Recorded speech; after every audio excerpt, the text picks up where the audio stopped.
Okay.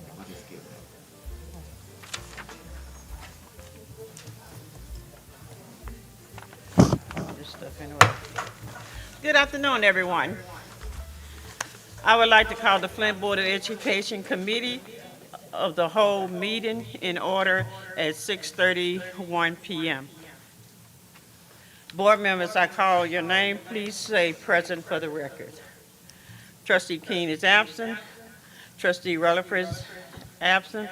Treasurer Luna. Present. Vice President McIntyre. Present. Trustee Booth. Present. Secretary Perkins is absent.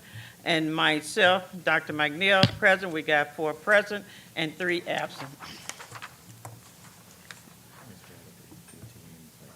Okay, she would be here. I want to speak to the audience before we start our meeting. We lost a very young lady that goes to Barnell School. It would be discerning to her family or anyone else to start this meeting without us giving a moment of thought and prayers for a few minutes. I even want to take it a little further before we do this. I want to give the board member an opportunity to speak to the family, those friends and loved ones. This is a board meeting, but it's also a community meeting. And it breaks my heart to just sit here and try to get through this meeting. So any board member wants to say something to the family and friend, please feel free. Good afternoon. My name is Linda Booz, and being a parent and a grandparent of 12 grandkids, 7 great-grandkids, I found this very disturbing to hear about the loss of this young lady and the injury of her sister. And I would like to say to the family that we are praying for you, and we have you in mind, and we would like you to just thank you for entrusting your kids to the Flint Community Schools, and we're praying for you. Trustee McIntyre? You can pass it if you want to. I just wanted to offer my heartfelt condolences to this unspeakable tragedy. It's one child too many, and unfortunately, we've had our fair share of this kind of tragic violence. I would like to offer the floor to anyone who would like to come forward and. We're going to do that in comment section. Yeah. But I don't want to take up any time with anything that I have to say, but I'm here for you, the board's here for you, the school community is here. So anyone in the community, if they have anything that they need or would like, please feel free to come forward so that we can come together in unity over this. Thank Trustee you. Perkins, would you like to speak? Then Trustee Luna, and then over to Superintendent Turks. We just speaking of our condolences to the family. Yeah, I'm extending condolences to the family. I've been in prayer for the family as soon as I heard about the tragedy. And my prayers will continue to go forth for the entire family. And if there's anything that we can do to help, we're here for you. We just want you to know that. Thank you. Trustee Luna? Yeah, thank you. Good evening. Just want to share similar sentiments that what's been shared already. Sending prayers to the family, positive thoughts. I reached out to President McNeil, I believe Saturday, to see what we could do. And I know that we will soon give an official response to how we can best support the family and the community. So thank you. Then I'll speak up here. Thank you, Board President. Of course, we all give our condolences, and when we heard of this tragedy, again, you know, senseless violence in our community, but we want to make sure that this family knows that we support them, and we will be present to support this family. Also, the 7th grader, you know, that attends homes, it's good to know that that child made it and is at home. But we also want to be known that we are working with the police to ensure that any information that Flint Community Schools can provide is provided, and any support that we can give, we give to ensure that we do our part. Thank you. And so we will keep the board updated in the community, and we do plan to make a statement at the appropriate time. Thank you. Then said all of that. It's hard to say how a person feels unless you sit in that seat. I sit in that same seat. I know what it's like to lose a child. So we're gonna get through this. We want you to get up and say comments as you regularly say comments. So we're kind of a little off today. Please excuse us. This is more important. So if you have comments, please feel free. It can be about the board, or it can be comments of condolence, but it's time for public comments. When you please say your name. You have 3 minutes to address the board. If there's anyone will have any comments for the board.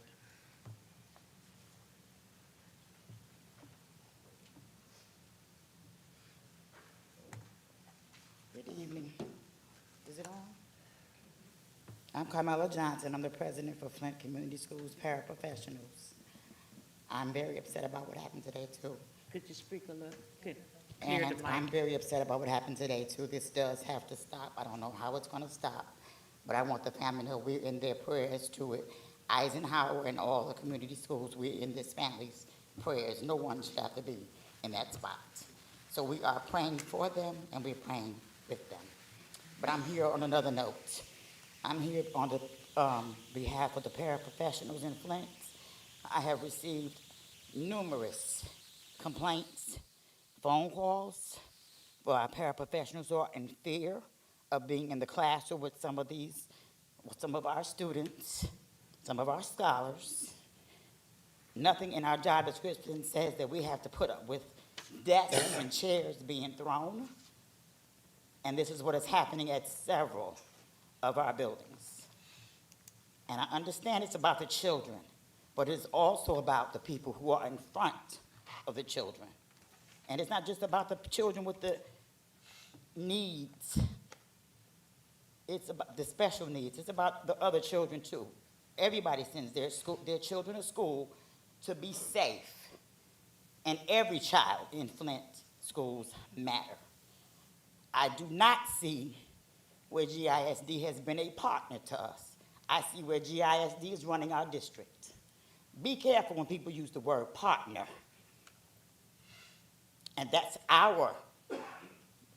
you see the paraprofessionals, there's 55 of us that are hired through Flint schools. I'm one of the ones who have 33 years and I'm retiring. I'm not ready to go. But I'm gonna catch a case if I stay too much longer. We don't feel protected like we should.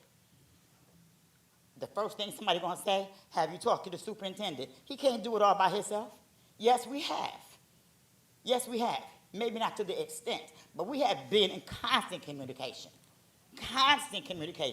with downtown. I'm very, very happy with the relationship that I do have with Takesha.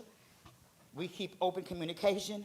A lot of things that she don't know that's going on, that she should know that's going on. She is HR. A lot of things she does not know that's what's going on. We have zero confidence at this point in our LSS administration. We have zero confidence. It is going to get worse before it gets better. And I just want to say to all the parapros who are here, those who are not here, teachers cannot and should not have to do it by themselves. But you're going to lose a whole lot of people. And one thing about it, we all are replaceable. But the quality that you get is not going to be the same. You're not going to get nobody that got 40 years on here. Look at these. 33 years, 43 years, 40 years. It's more than just a job. But it's becoming a job that is becoming very unsafe. And I know it's probably going to go by the wayside. And, oh, you talk to the superintendent. I'm going to say it again. He can't do it by himself. Teachers can't do it by themselves. The board does not know a lot of things that's going on. And it's probably by design. They don't want you to know everything that's going on. I'm going to let you know what's going on. and the school classroom is becoming a scary place. And I'm not talking about just a special ed class, regular ed kids too.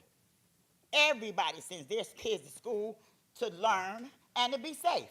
I got grandkids. They want to see me come home. I got families. They want to see them come home. This is becoming very, very toxic, and I'm going to say it again.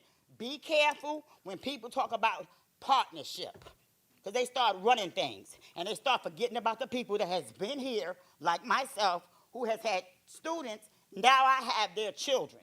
We're generational. You don't find it everywhere. Thank you, and I appreciate you all. Thank you. Um, We need some more chairs. There's people sitting out in the audience, sitting out in the back. We need some more chairs. Do we have any more? Kevin? He's getting. Anyone else from the public would like to speak, please feel free. If you want to, you can just kind of line up a little bit, almost right over here to the left and line up, and that way we'll know who you are. That makes it easier. If you want to speak, could you just line up over there to the left? Mr. Jones, they're gonna line up over there by you. I'm in line too. Yeah, so, you sure? Okay, I don't want, all right.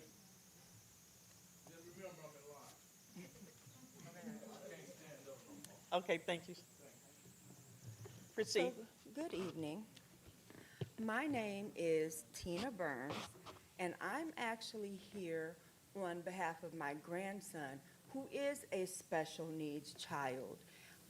He does attend Durant Terry Mott, and this past Friday, he was injured at school.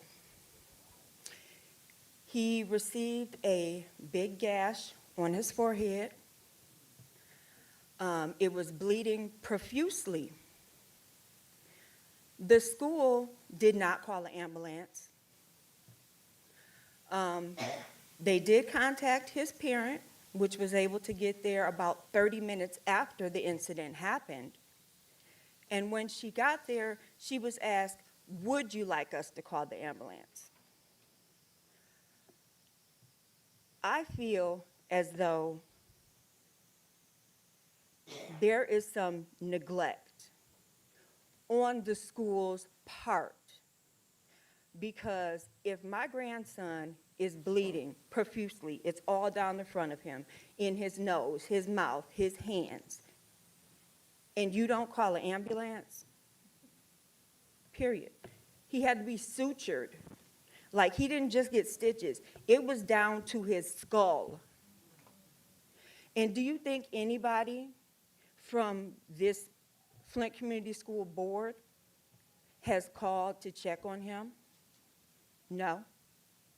Do you think the school that he went to has called to check on him? No. We've been up there to talk with the principal, who was supposed to get back with us about some things, and this was on Monday. Do you think we've heard back anything? No. I am very upset that more care was not shown to my grandson. His eye, it was like right above his eye. Anything could have happened. And for nobody to call some medical professionals to come look at him, the nurse for the school, she was off that day. And nobody called anybody to help besides the parent. And I just want everybody here to know how my grandson was treated and the neglect that was there. Thank you. Thank you for your comments. Hi, my name is Maggie Miller. I just have a little question. My sons both attended Flint Central, and I just wonder if we are going to use the Indians or the Phoenix, or both, when we put them in the Hall of Fame. That's all. Thank you. Excuse me, I did not hear your question because you were speaking down. I was trying to write your question down. Yes, you can. I just wondered what we were going to use as our mascot. Are we going to use Central Indians or the Central Phoenix?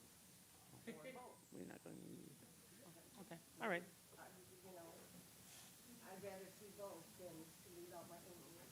Thank you. Our next public speaker. Okay. All righty.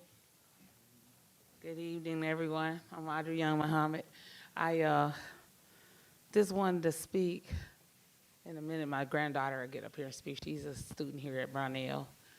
But I just wanted to speak to the program that I went to today at noon over at Mott College, which was talking about some of the violence in the community and some things that we could do. It was a very informative program where the sergeant, I can't remember her name, but I know Sergeant Span, did a presentation on gangs and what we need to look for. Not our old school gangs. They knew gangs. She taught me a whole lot of stuff. I was like, what? They doing who what? Didn't know. And it's very informative. But I would say this. I would definitely highly advise a couple of things. One is that the teachers definitely, if they have not been trained, that they get what they gave to us today in an intense training. Because it is so important, because there's signs that's going on in the classrooms, even here at Brownell. That is the gang signs that they probably don't even realize is the gang signs. When they showed the picture of the young man who went to, I think, Davidson High School, who became prom king, but he had Nick Mafia necklace around his neck. And he was a member of a gang, but he won as prom king. And then the other young man go to the prom with the pictures of the other gang that was named after him, pictures of him painted on the back of his coat when he went to the prom. And it tells me either one or two things. The mother didn't know or didn't care, the family, and the school didn't realize it. But somewhere or another, if there's no policies put in place, somewhere or another, we have to take, as a school board, the public schools, take some leadership in limiting what can be and will be allowed at such dances, because that's gang activity coming into the dances, and it put everybody at risk when it happens. And you got some innocent children that may be there who may not know or may know, just afraid to say. But there's a lot of things that go along with that. And like I say, that training, for the few minutes that I was there, probably about 30 minutes or 45 minutes that they talked, I was just like, I didn't want to leave, but I had to leave to pick up a baby from the bus stop. And I was like, dang, I'm going to miss the rest of this. But it was very intriguing, because I had no idea that was the level. And I remember the incidents that happened in 21 that caused these gangs to develop. They was rivalries. But it's just to go to show us where our children are at today. And I want to be a part of a task force to help to defeat that, or help to see what we can't do to change that. Take the training that need to be taken and make sure that we make our community better. I would like to, I know my time is going to be up, but I want to bring my granddaughter up. Her name is Amaria. She's a student here who was friends with Tahira. So she could be the next speaker. Come on. She has 3 minutes. We printed this by accident. But she said, I'm going to bring it with me. So I'll hold it for her while she just speak on her behavior. On what you can speak, and you tell me your name. My name is Amaria, and I am a student at Brownell STEM Academy in the 5th grade. I just want to say that to Hari, she was a kind friend, and even though the world is dimmer without her, her light still shines in my memory, and I really do miss her. She was a nice friend. One time in the bathroom when some kids were messing with me, she was like telling them to leave me alone. She asked them why were they messing with her when I wasn't saying anything to them, and she made me a friendship bracelet before she passed away. So tell her. Yep, so, all right, you okay with that? Okay. All right, thank you. Thank you so much. Next public speaker. Sorry, y'all. That was very heart-touching and heartfelt. So my name's Nicole Lessingang. I have a student at Freeman. And also in conjunction with the gang issue that's going on, our kids have an excellent resource in Crim Sports. It's free. They get to play, they get to meet new people, they get to learn new skills, they get to have fun. It's supervised, it's organized. Here's my question, though. We just had a dinner the other night for Crim Sports. Parents talk, employees talk, people talk. So here's my question. Why is it that I talk to Crim employees, they're telling me that they are being turned away from the schools when they're bringing in their staff and their buses to pick up our kids? It's not just Freeman, it's all the schools. And the staff at the schools is being told, we don't know what happened, and they're being stuck with our kids who don't get to play, who don't get the sports, and their kids are getting down, the kids are getting depressed. My son is fortunate enough that me and my husband are able to take him to the sport. He plays soccer. We showed up Thursday, it was his first day for soccer. I looked at my son and I said, hey, do you see anybody else from your school here? He looked around and went, no, Mama, I don't see anybody here. We have to sign our kids out so they know that the students are being picked up. There was 16 kids on the Freeman list. My son and another student were the only ones to be signed out from Freeman. So my question is, what is the disconnect between whomever, and I'm told it's the community service director and the Crim Sports people, of why are the buses for Crim Sports being turned away when they're a resource for our students, for our children? The kids aren't being charged anything. The parents aren't being charged anything. We don't pay for uniforms. We don't pay for anything. We don't even have to pay for water bottles because it's all provided. So if we want to keep essentially our kids off the streets, our kids in safe areas, and our kids in safe zones, and make them matter, and make them feel like they matter, and give them something to look forward to, why is this happening? Why are we having this disconnect of our staff at the schools being told one thing, our Crim people are being told another thing, and it's a double communication that is not meshing? This is my question. This is my concern. Because there's several kids I can tell you right now who are like, yep, we don't want to play anymore because we don't matter. And I'm like, no, you do matter. I personally will come pick you up. I personally will make sure you get there. But I can't do it by myself.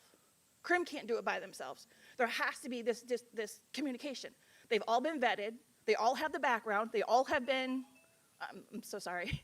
They all have that. Thank you. And trust me, we hear you clearly.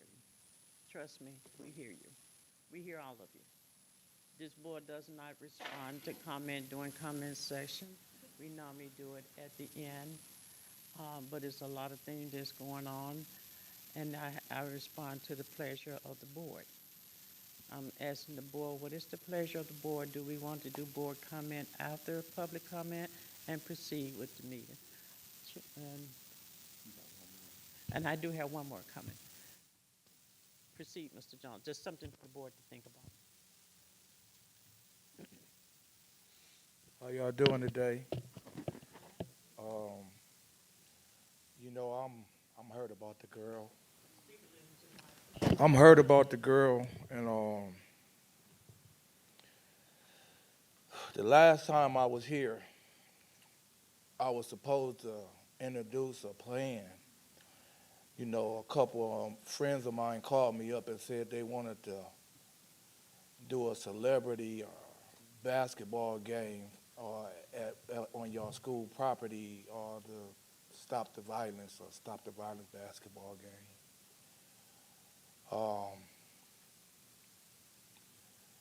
I've been talking to him, and I'm just gonna keep it 1,000 with y'all. I didn't want to step into something as a group and then complete something as an individual. That's the reason why I didn't say nothing at the last meeting. So I'm here today to say, because I seen that leukemia game that y'all did, if y'all do anything to help that family, I support it.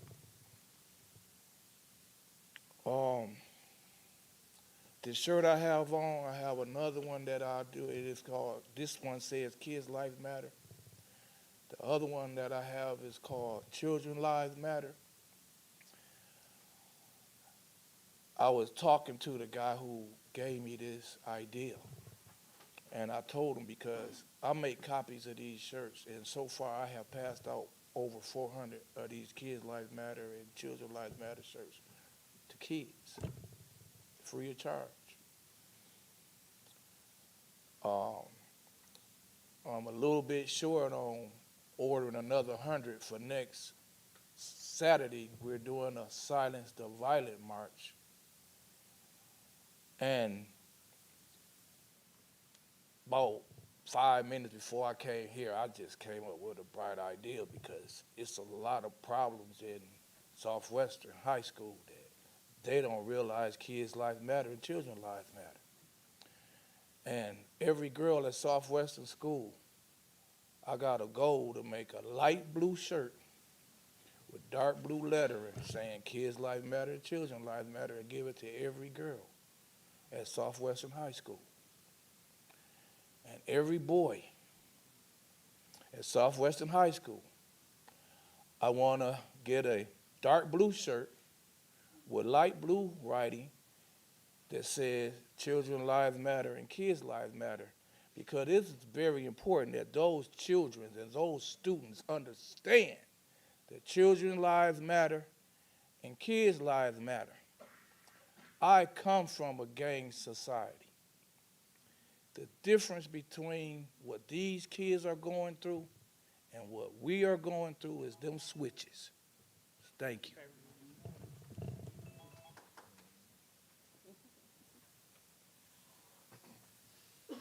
If there's anyone else for public comment, please stand and come towards the mic, please.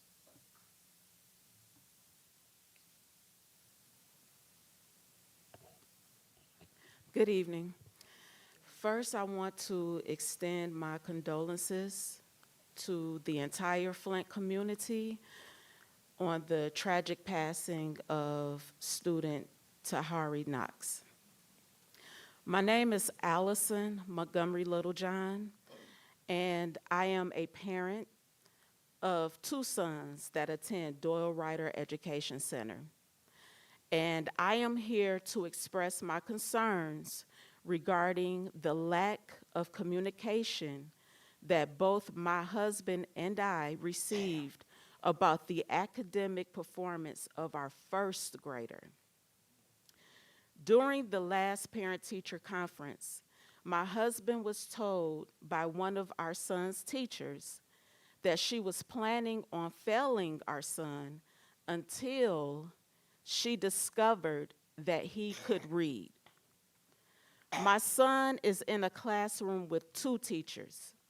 One is a certified part-time teacher, and the other teacher is a non-certified full-time teacher. Both teachers have been in the classroom since last November and December due to the classroom's original teacher resigning from her position. My husband and I questioned why we weren't notified earlier in the year that our son was performing at a poor level and in danger of failing. We were told by the teachers and the principal that it is their practice to not share this information with parents and children that are in this situation because they do not want the child to feel discouraged. There is a lot more to the story, but due to a lack of time, I am just going to focus on this one issue, and that is this ridiculous and irrational practice to not be transparent and honest with students' parents about the academic performance of students, which sets children up for complete failure. Now, I am left wondering the following. For the past 4 or 5 months, has my child that I trust you with for 8 hours a day and that you refer to as a scholar been academically abused and mislabeled? has he been a quote-unquote sitting duck? Because it was assumed that he did not have the appropriate or basic reading skills. And how has this experience negatively affected him emotionally, mentally, and spiritually as a child? In this practice that they claim that they do at Door Rider, I don't know if it's for the whole district, along with this practice and the inadequate school resources and lack of educational continuity that this school district faces, is this a contributing factor in the prison to pipeline agenda? Thank you. Very powerful message. I assume that this ends our public speaking. The question that I asked board members, since we have an audience, what is the pleasure of the board? If we do to take this pleasure to speak and do comments, each board member has a round of 2 minutes, so we can proceed to the agenda. What's the pleasure of the board? Do you want to make comments now, or you want to wait till the end of the meeting? Seeing I have no. Thank you. Madam Chair. Trustee Yeah, Duncan. point of order. You have to move item E Yes, to follow item B. yeah, and I can't make the motion, I'm asking the board. What? What is he saying? To move the board comments, item E, to the next agenda item. I make the motion to move item E up to item B. Support. It's been properly moved and second. Is there any comments as relates to limited, at least 2 minutes for comment? I usually do 3 minutes for one round, because we do have to take care of board business. Trustee McIntyre. Does that mean we won't have comments We won't have comments at the end. At the end, just at the beginning? Yes, Okay. as it relates to public comments. Well, no, the motion was to move item E, remarks from individual board members, to item B. So that means that that will not happen at the end of the board meeting if we move it to B. Is that what you? That's what you guys That's the want. motion? I want us to be able to do both. Okay. Well, because this is different, because I'm Thank you. sorry. Oh, This thank is you. us commenting on the public comments. Yes. So this is separate. Thank you. But this is moving half, so we could speak. Point Go of ahead. order, the motion that you made was to take E. E and move it to B. So would you like to Amended motion? amend it or withdraw and make a new one? If it's without any pushback, I would like to amend it to show half. Yes. Part for- one and part two. Part one is for public speaking, and part two is for the closing of the meeting, if that's okay with the Yeah, board. I wasn't arguing, I just Oh, no, wanted I got to it. I clarify understand. Yeah, Thank you. procedurally, yeah, okay. Take a vote. Seeing no further comment, to move, So point of order, can we restate the motion? she just did, I To- thought. Okay, I'm sorry, I didn't, I will restate the motion to, Thank you. part one is responding to public comment for the last, for public comment, for board comment, and then part B is for the follow-up after the meeting for board comment. thank you. You're welcome. We all agree? Okay. All right, and then is there So any conversation? we just did the conversation about it. We did talk about, but this is unusual. We have people been here sitting all day.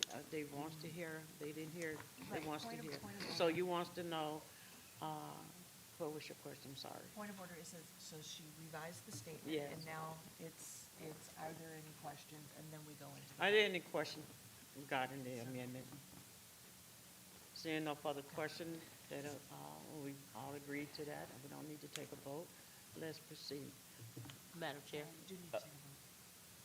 She wants to take a vote. Board Oh, member, go let's ahead. take a vote That's fine. to that amendment. That's fine. Trustee Perkins? Yes. Trustee Booth? Yes. Trustee McIntyre? Yes. Trustee Luna? Yes. Trustee Yes. Rutherford? And Yes. myself, yes. 6 yes, 1 absent. So, Madam Chair? proceed. First and foremost, my thoughts and prayers are with the family, and this isn't new to Flint, unfortunately. But however, it's not a Flint schools problem. it's really a world problem. So I thought about what I was going to say when I came. I'm a human being first and foremost. That's a child who would never have an opportunity to lead or support her community. But I appreciate her classmate being able to talk about what seed she's planted at such a young age. This is an opportunity for the community to either grow or go. We have to make a decision. But I'm going to challenge every person that comes to Flint and profits to put money back into this district. I want not only for you to help us to build this district, but help to sustain it personally, to provide things for the family, to provide behavioral health, intervention. I don't believe in the prison to pop line. I believe in people doing what they need to do to survive. A lot of people are in survival mode. It's not a matter of right or wrong, but it's survival mode. Will I make it to tomorrow? A lot of us in here, you don't have that problem. You don't know. You know your mindset is, I'll be okay tomorrow. But a lot of individuals that this district is trying to educate, that's their life. So as it relates, I can't pronounce her name first, let me say that. As it relates to this baby and her family, their life has changed. So what can we do besides judge and become a part of the problem? I believe that the word love wins. Love always wins. Let's work on being kind. But also I challenge the community. You have to talk. If you know your child is into something, you have to report them to the authorities. You can't save your child by allowing your child to do whatever. There is no way a minor should have a pocket full of money and no type of boundaries. We are allowing kids to grow up being defiant.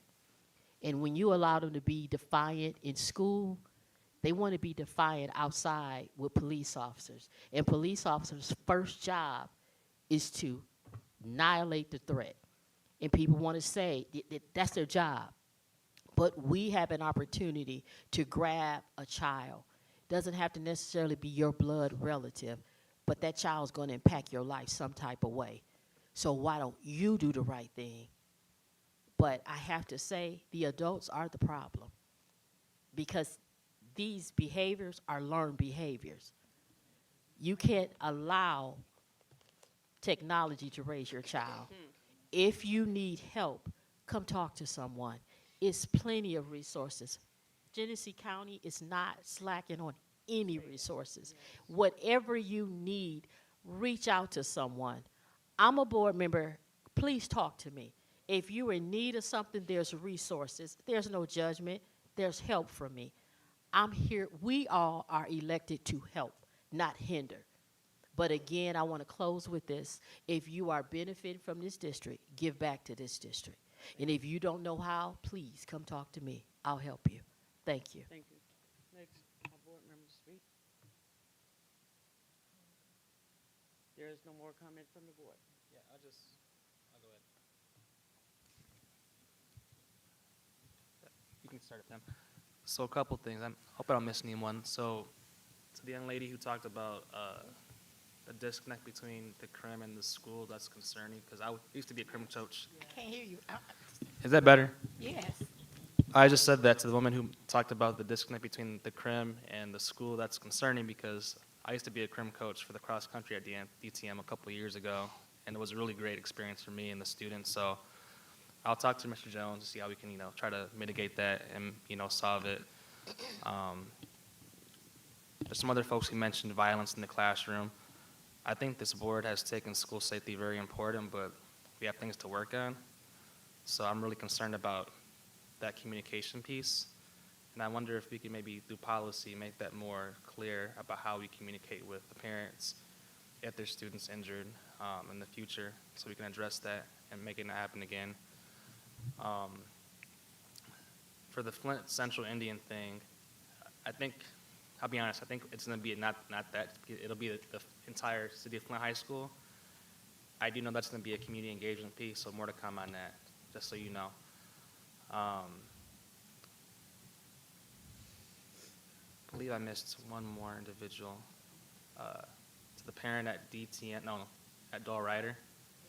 Yeah, again, the board has a clear role when it comes to policy and operations of the school, but again, with the superintendent, we can also always ask him to investigate to see how we can mitigate that, because, I mean, I taught for 5 years between Chicago, Flint, and Detroit, and a big part of my, perspective was partnership between the parents, myself, the student, and the community, and if the kid was falling behind, it's very important that that's communicated to the parent in advance so we can mitigate that to prevent their failure in the school. So hopefully we can address that and not have it happen again. But to the broader community, both here and watching, I got to tell you, our students come from different family structures. They live in different times. They have technology like they've never had before. So it's critical that as we educate the whole child, it's really a long-term partnership between the family. And I say family because not every student has a two-parent household or a mom that is there because they're working or whatever the reason may be a grandparent, maybe an uncle. But it takes that family, it takes that community, it takes the staff and the teachers, and really the board and government to make sure that our students are successful both within the classroom, in their own neighborhood, and in life. So I think we're committed to that. There's always work to do. As my colleague said, we're always open to feedback. We're here for a reason to serve you, and we may not know things or see things, but coming to our meetings is very helpful as we work to address those issues. So thank you very much. Thank you. Thank you, Trustee Perkins. I think that we ought to focus on communicating across the board, connecting the dots where we see that we're failing in follow-up. And we need to communicate all the way through the processes so that everybody hears the same thing. Now, when it comes to policy, that's our job. But we're going to sit down. I've already sat down with the superintendent, and we talked about a lot of things. There are a lot of problems, a lot of them. The children are sent to school to be educated, but when they get from the house, they need to know how to act. I witnessed some things today in the school that I was not happy with, and I've spoken to the superintendent about it and the president. And I don't care if I have to go all the way to the legislators. That's where I'm at, because something has to be done. My granddaughter lives on Altoona, and she said the gunfire woke her up. Somebody called me and said they thought it was my granddaughter's house. I called her. She said, no, it wasn't mine, but it woke me up. So I was very upset. I've been in prayer, like I said, for that family. I watched them on Facebook, on TV, everything. My heart went out. We have all suffered a lot of losses, but it's time for us to get back to basics. I really believe in the basics because we're old school, and sometimes we got to get back to where we're training these kids, telling them what's acceptable, what's not acceptable behavior. They got to be, see, the problem is a lot of them don't feel like they got consequences. That's what I see. And that's where I'm at. They need to be held accountable. Laws are put in place for a reason. It starts at the home. It's not the teacher's position to raise them. It's their position to educate them. And they need to know how to act when they get to the schoolhouse. But here, the onus is on us to make sure all that stuff runs smoothly. So I, for one, am going to be focused. And I'm going to zero in wherever I see the problem, and I'm going to take it to the team. And hopefully and prayerfully, we can get a good resolve. And to the young lady whose grandson got hurt, honestly, I'm sorry. That was the first I heard of it. Because I reach out. It's my ward. That's in my ward. And that police center that's right across the street from DTN, that's my office. So you can come over there anytime I'm there. And What days you there? I'm there Monday, Thursday, and Fridays, 9 till noon. And then when I'm not there, there's another officer that comes in. And so we try to address the problems, in the community. But I'm for everybody, so anybody can come, you know. But there are a lot of problems in the schools. We're just going to have to address them. And we're going to have to hold people accountable. And the students are going to have to realize they're there to learn, not to disrupt. And when they do, they need to know there's a consequence. That's where I'm at. Thank you. Thank you. Trustee Booth? I would like to address the lady that mentioned that she is a parapro, and that she is a parapro in the Flint schools. Thank you for staying so long. I know a lot of those parapros, and a lot of them have been serving for 30, 40 years. And we need you, and we want you to stay. We want you to stay. I've never been a teacher, but I have been what they call a guest teacher at one time at Whittier before they closed, and I understand the dynamics of the classroom. I mean, it takes, from the time the bell rings, but them to be in their seat, sometimes it takes them 15 minutes to settle down. And these kids have a lot of trauma now. They have a lot of psychological problems that they come to the school with, and I don't think the parents know how to deal with them. And I'm sure that our school is doing the best that they can. The board do not handle the day-to-day operation of the school. We depend on our superintendent, his administration, to follow up on a lot of things that we're discussing now. And I have a big concern about the academic performance that one of the parents, is she still here? Mrs. Littlejohn.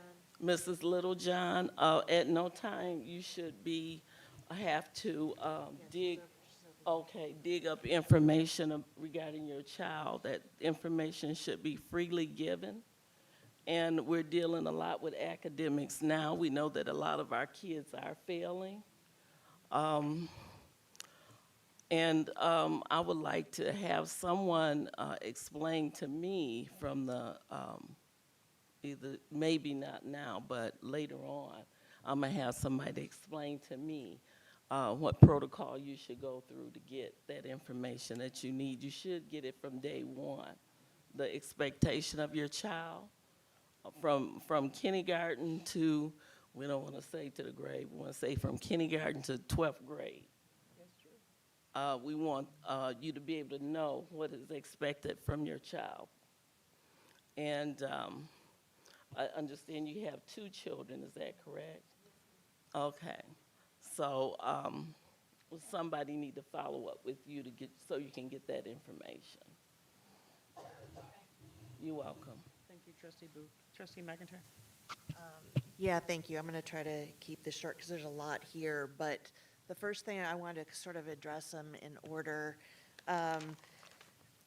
with the mascots and I just found out my grandfather graduated from Central. I didn't know that. So that will be, I think, Trustee Luna and others are trying to lead community conversations so that there will be more community input and engagement with that. As Trustee Booz indicated, we are here to deal with policy, not day-to-day operations, but it is certainly important that community members come to the board, express their frustrations, concerns, congratulations, because this is where we can all sort of acknowledge and recognize that things are happening. So I really appreciate, even if we can't answer your concerns and your questions directly, we can, talk to people who can and get the ball moving, and it's really important. This is fantastic that people are here. We need to see more of this, honestly, because we're just the board. Everyone thinks that we're like in charge or we can make decisions. We have to act as this is a community effort, and we get our directions from you, right? So with the GISD partnerships, it's a lot better than it used to be. And I understand, I know, I see that look. it's a lot better than it used to be. So what is that saying? That it even used to be worse.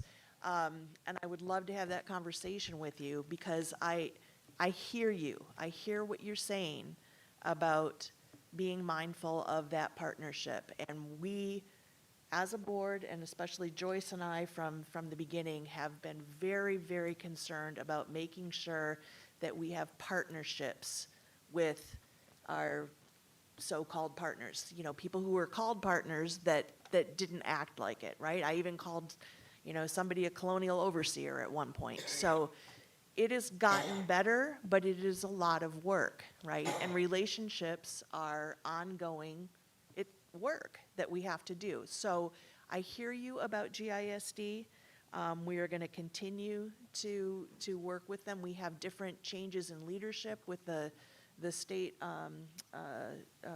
Board of Education and some other things. And so there's been some transition in leadership, and so we need to keep working forward on those relationships. But with our LSS professionals, we have had a lot of problems with getting them staffed, with arguing about the ACLU lawsuit for the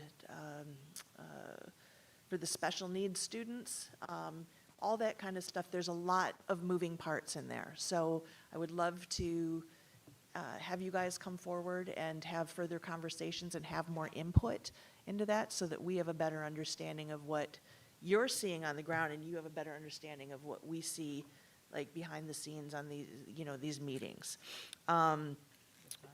With the, okay. Trustee, Superintendent Jones. Thank you, Board President. A lot of good things that was just stated by the board members. I'm just going to say ditto. We're going to be following up tomorrow as this day-to-day is a concern. I'm just going to specifically say to a couple, Ms. Littlejohn, we've talked before, and you know that that's not how we should be operating. You know better. We know better than that. So I'm going to have my team follow up on that. Secondly, we do want to work with CRIM. We need to figure that out. There's a lot stated. It's the first time I heard about the gash with your child. We'll follow up with that as well. I'm just trying to hit a few things. Ms. Muhammad, thank you for coming and bringing up that information. We heard about the collaborative meeting, and we'll be in touch. Mr. Jones, I just wanted to thank him for 400 shirts that he's given out so far, but I think he's gone. Yeah. Mr. Jones, thank you for all those shirts, brother. We appreciate that. Thank you. We'll figure out how we can possibly talk and work together, okay? But I wanted to say I agree, Trustee Rutherford. Our partners should be giving back in a way that can sustain this district. I say all the time in our partner meetings, and they will tell you this, you all are here for a time, but what you bring today, you may be leaving and walking away, but we'll be here after the building is built. We'll be here after the renovations are done, and what we're doing today should sustain us for tomorrow, and all of those partners do understand that. So we will be following up on some of the things I heard, and our paraprofessionals, I really wish that those of you who are retiring, we can have that conversation. Ms. Carmela, I reached out to you and told you I wanted to meet with you. Where are you at?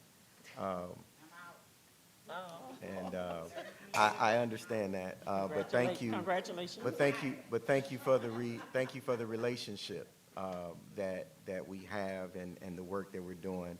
But there are some issues, and I want to say that without pointing out this particular population, our district is above the state average with students with IEPs.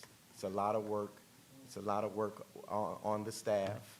When I say staff, I'm talking about teachers in the classroom, paraprofessionals, and even those that work outside the classroom. It is a cry out for parents to be involved with their children, like Ms. Littlejohn and others that are involved. It is a cry out, and we need more of the city. Trustee Rutherford is right. We need more of the city to be involved with what's going on.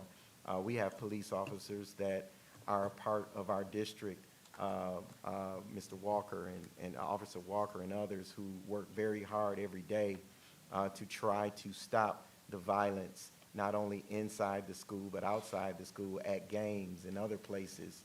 And they will tell you, it's not just happening in Flint Community Schools. It's not just Flint Community Schools. Flint Community Schools is doing a lot of good work. Despite of the things that you are hearing, there's a lot of good work happening at this board table and great decisions happening at this board table every month. But there's work for us to do. No excuses. There's work for us to do. I can do a better job, and we will do a better job for our teachers, for our parapros and our staff and our families.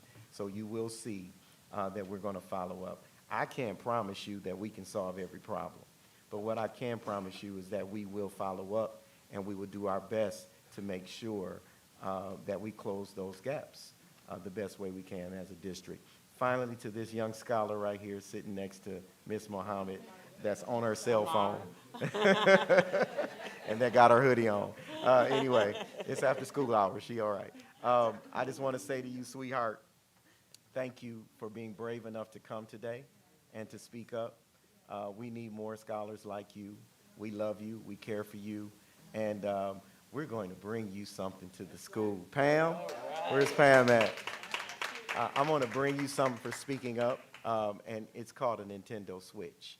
On behalf of this Board of Education, on behalf of the Board of Education, so thank this board for allowing us to buy and purchase things like that.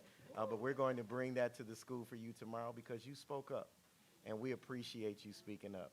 And for the Cox, on behalf of little Miss Cox who passed away, Board of Education, as you have required us to do, we will be at that funeral and give a resolution on behalf of this Board of Education.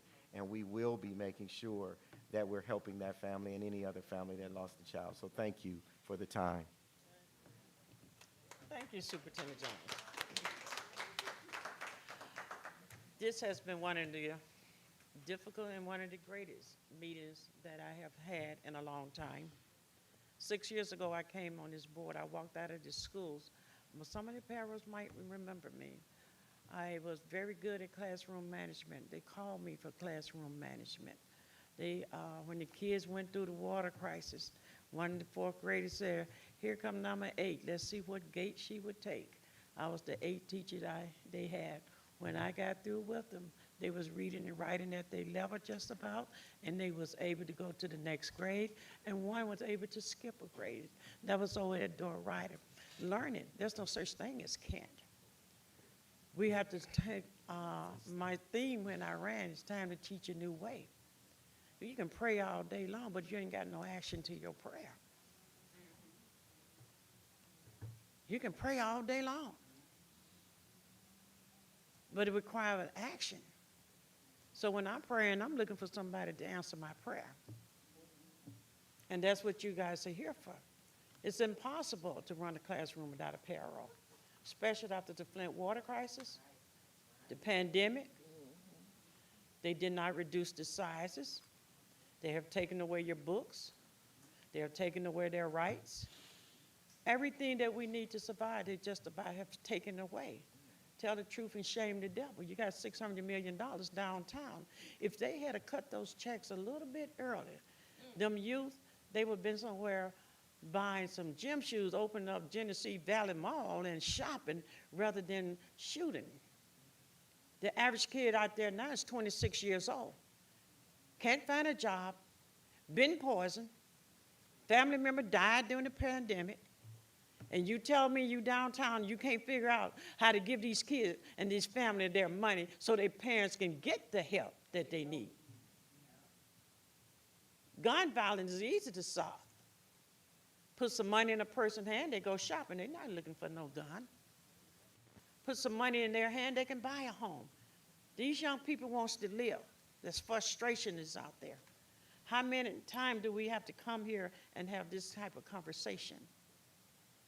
We have to be real with ourselves. 23 or 2,800 kids, $10,000, 10,000, what, 300 per kid, and we have to run this whole district. We came in on the red on both sides. Lauren McIntyre and I, when we took over this district, you know what the previous board member said? If you find anything good in it, good written for you, good luck at it. But guess what? We knocked the deficit halfway down. We created partnership. You can sit up and raise hell all day long, but I'm not helping you sitting up there arguing with the partners because the district needed partnership. I thank God for the Mott Foundation. We learned how to work together. We learned how to understand that GISD partnership. I fought it from the first 2 years I was there until I went and started studying. Inside of this book from GISD has every test score where your kid is at. 50% across Genesee County, all the kids are failing in literacy and writing, not just Flint. Not just Flint. And then we have people want to write policy every time a child get in trouble. We do not police our kids.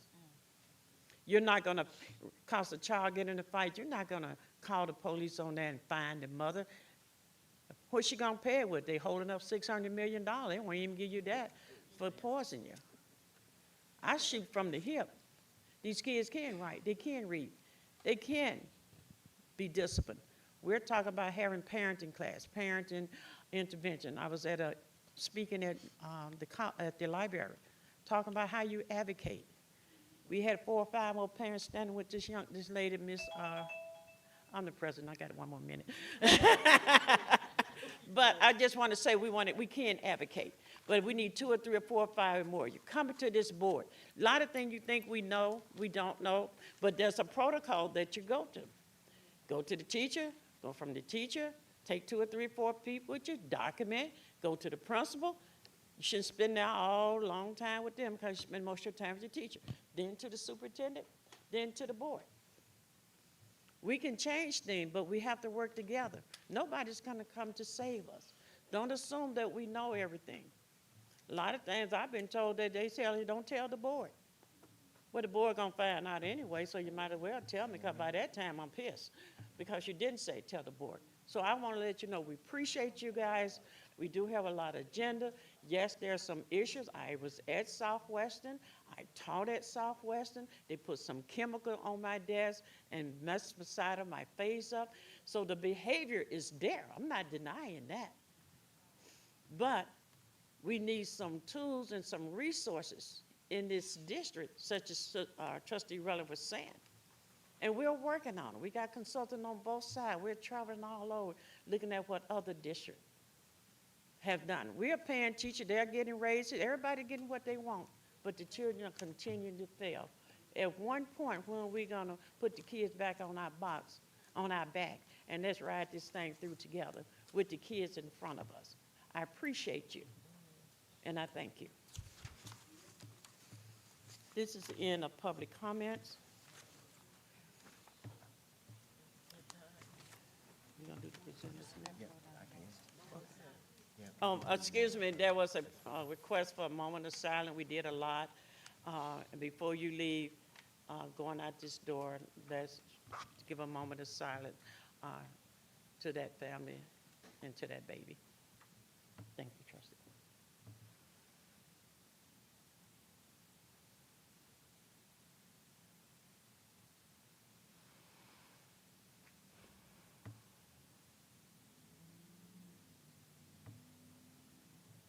Thank you. At this time, we will have 2 presentations. I turn the floor over to Superintendent Jones to introduce our presenter.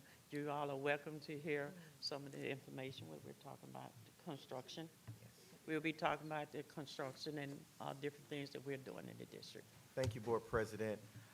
Unfortunately, our scholar that was going to do the senior exit was not able to make it, the senior exit presentation. We will try our best to get that scholar to come back to the board meeting next week.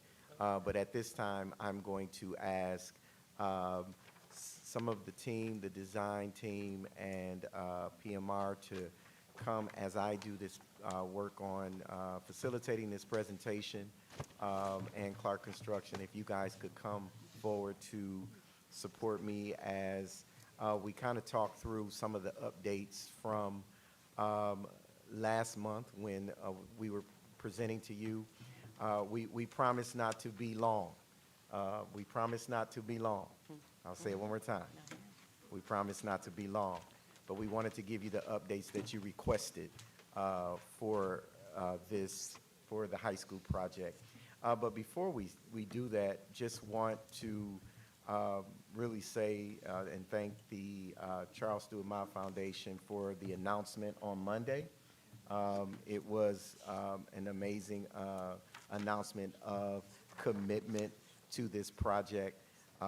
And so we wanted to openly thank Mr. Ridgway White and the entire Charles Stewart Mott Foundation team, along with our confidant that sits in corners and don't say too much, Mr. Thomas Parker, but he does a lot behind the scenes. And we appreciate the announcement on Monday. So let's get started here. Stephen, let's go ahead and go to the first slide. We just want to just give a design update, some renderings from the conversation from last month when we talked to you, and then we'll talk a little bit about the budget alignment that you asked for, of how we were able to get the project under the budget that we have, and then some construction update information, and then some things we need to move forward and do. So I'm going to turn it over to Amy from PMR to kind of take us further into this presentation. Yes, thank you, everyone. Amy, Mike Lack, it's been a couple of weeks since I've seen you all last. Just to kind of kick us off, I wanted to just let you know that we printed off some documents that you'll find in front of you that are a larger font so that you can follow along. It's not every slide, but it's some of the documents that have a lot of detail. Much better. So you can follow along. So first up, as I mentioned, Superintendent mentioned, we'll go through our design update. Val? Very much. Again, it's a privilege and an opportunity to be here with you all tonight. Thank you very much. I'm Valentino Mancini with Stantec. So again, we'll just take you through the floor plans. The ask from last time we met was to identify each of the classrooms with their tags and their capacity on the rooms themselves, which coordinates back to the legend off to the right-hand side that you see there. On the first level, again, there's 12 total classrooms. We still have the gym. I'm going to use my laser pointer here. I don't know if it works. Nope. Do you have one there? There we go. No, and it's not reflecting off of there. Oh, there we go, right here. So there we go. So the gym area here, again, that's designated as one classroom in its entirety. When we go down to the bottom here, again, that's the band room. Down to another resource classroom here, the community education classroom near the main entrance of the building. We have another classroom here. We have a classroom with business and digital arts, 2 arts studios, and then we have another classroom, 2 flexible classrooms near the Knowledge Commons area near the existing tower. And then we also have the auditorium.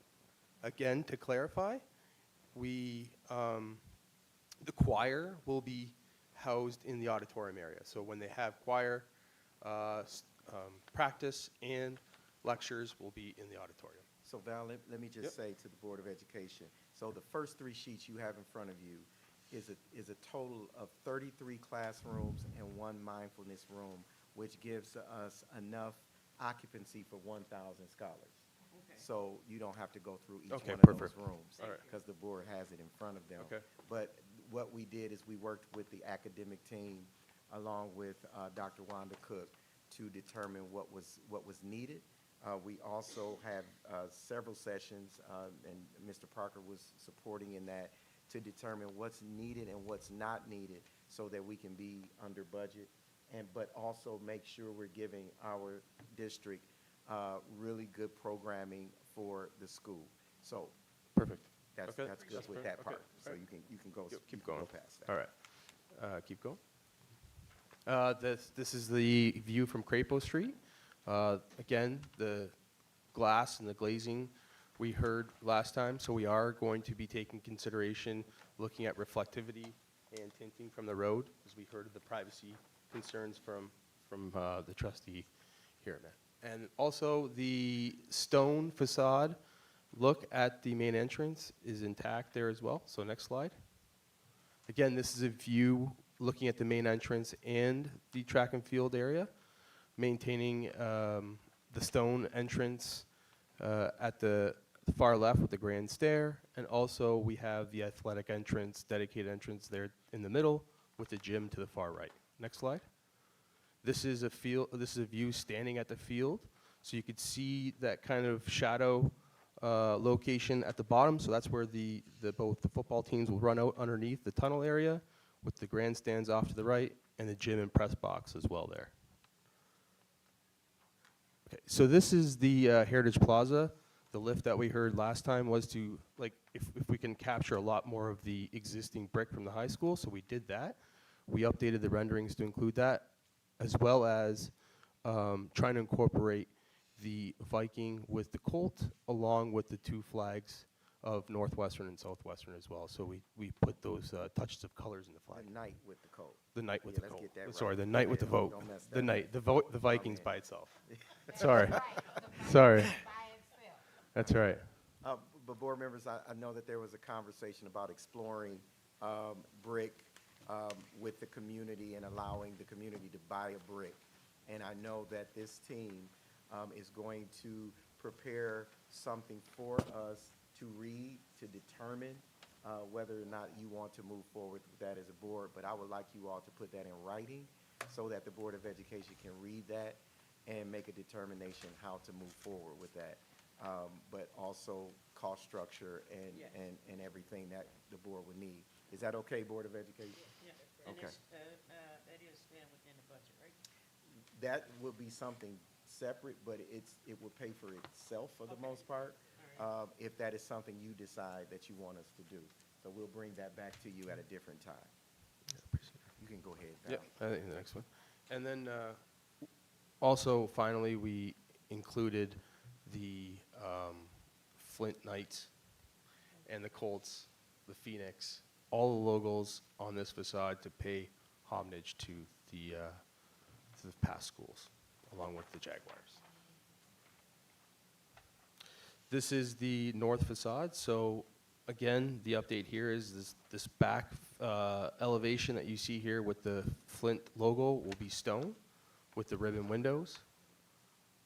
And this is the north entry area as well from the north parking lot.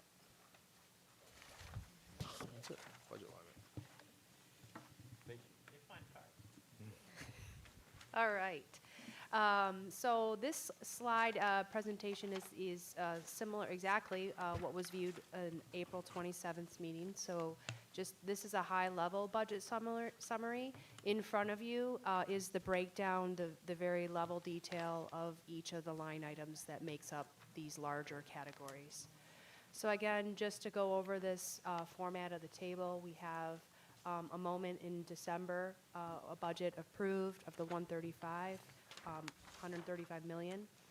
And then we have the initial construction estimate from the schematic design drawings from Clark in February. And then from there, we have just the description of the variance, so what the team has been working on. And Dan will get into the hard construction related savings in just a minute. And for the soft cost savings, you can review this sheet in front of you under the title of the category for soft costs for the savings that we're planning to achieve there. And next up after that is just a description of the actual total of the VE tracker, the ideas, and it also includes the soft cost description, which you'll find on that sheet. And then we come up to the result of April 27th, the option 2, which is what the team is working towards. Next slide. So, thank you. Of course, you all know me. I'm Dan Menner. I'm with Clark Construction. So what you're going to see in front of you is the loose handout. It looks like this. That is option 2. So what you see in the board packet, which is up on the screen, is all the value engineering items that we had put together throughout this process. Then the handout that I just handed out is option 2 and what was selected that we're working towards in the current design development process. So just to go through it real quick, on the left, which is green, those are operational adjustments along with things that do not impact the scholar experience at the school. So those items are low impact to them or no impact to them, and it's operational things.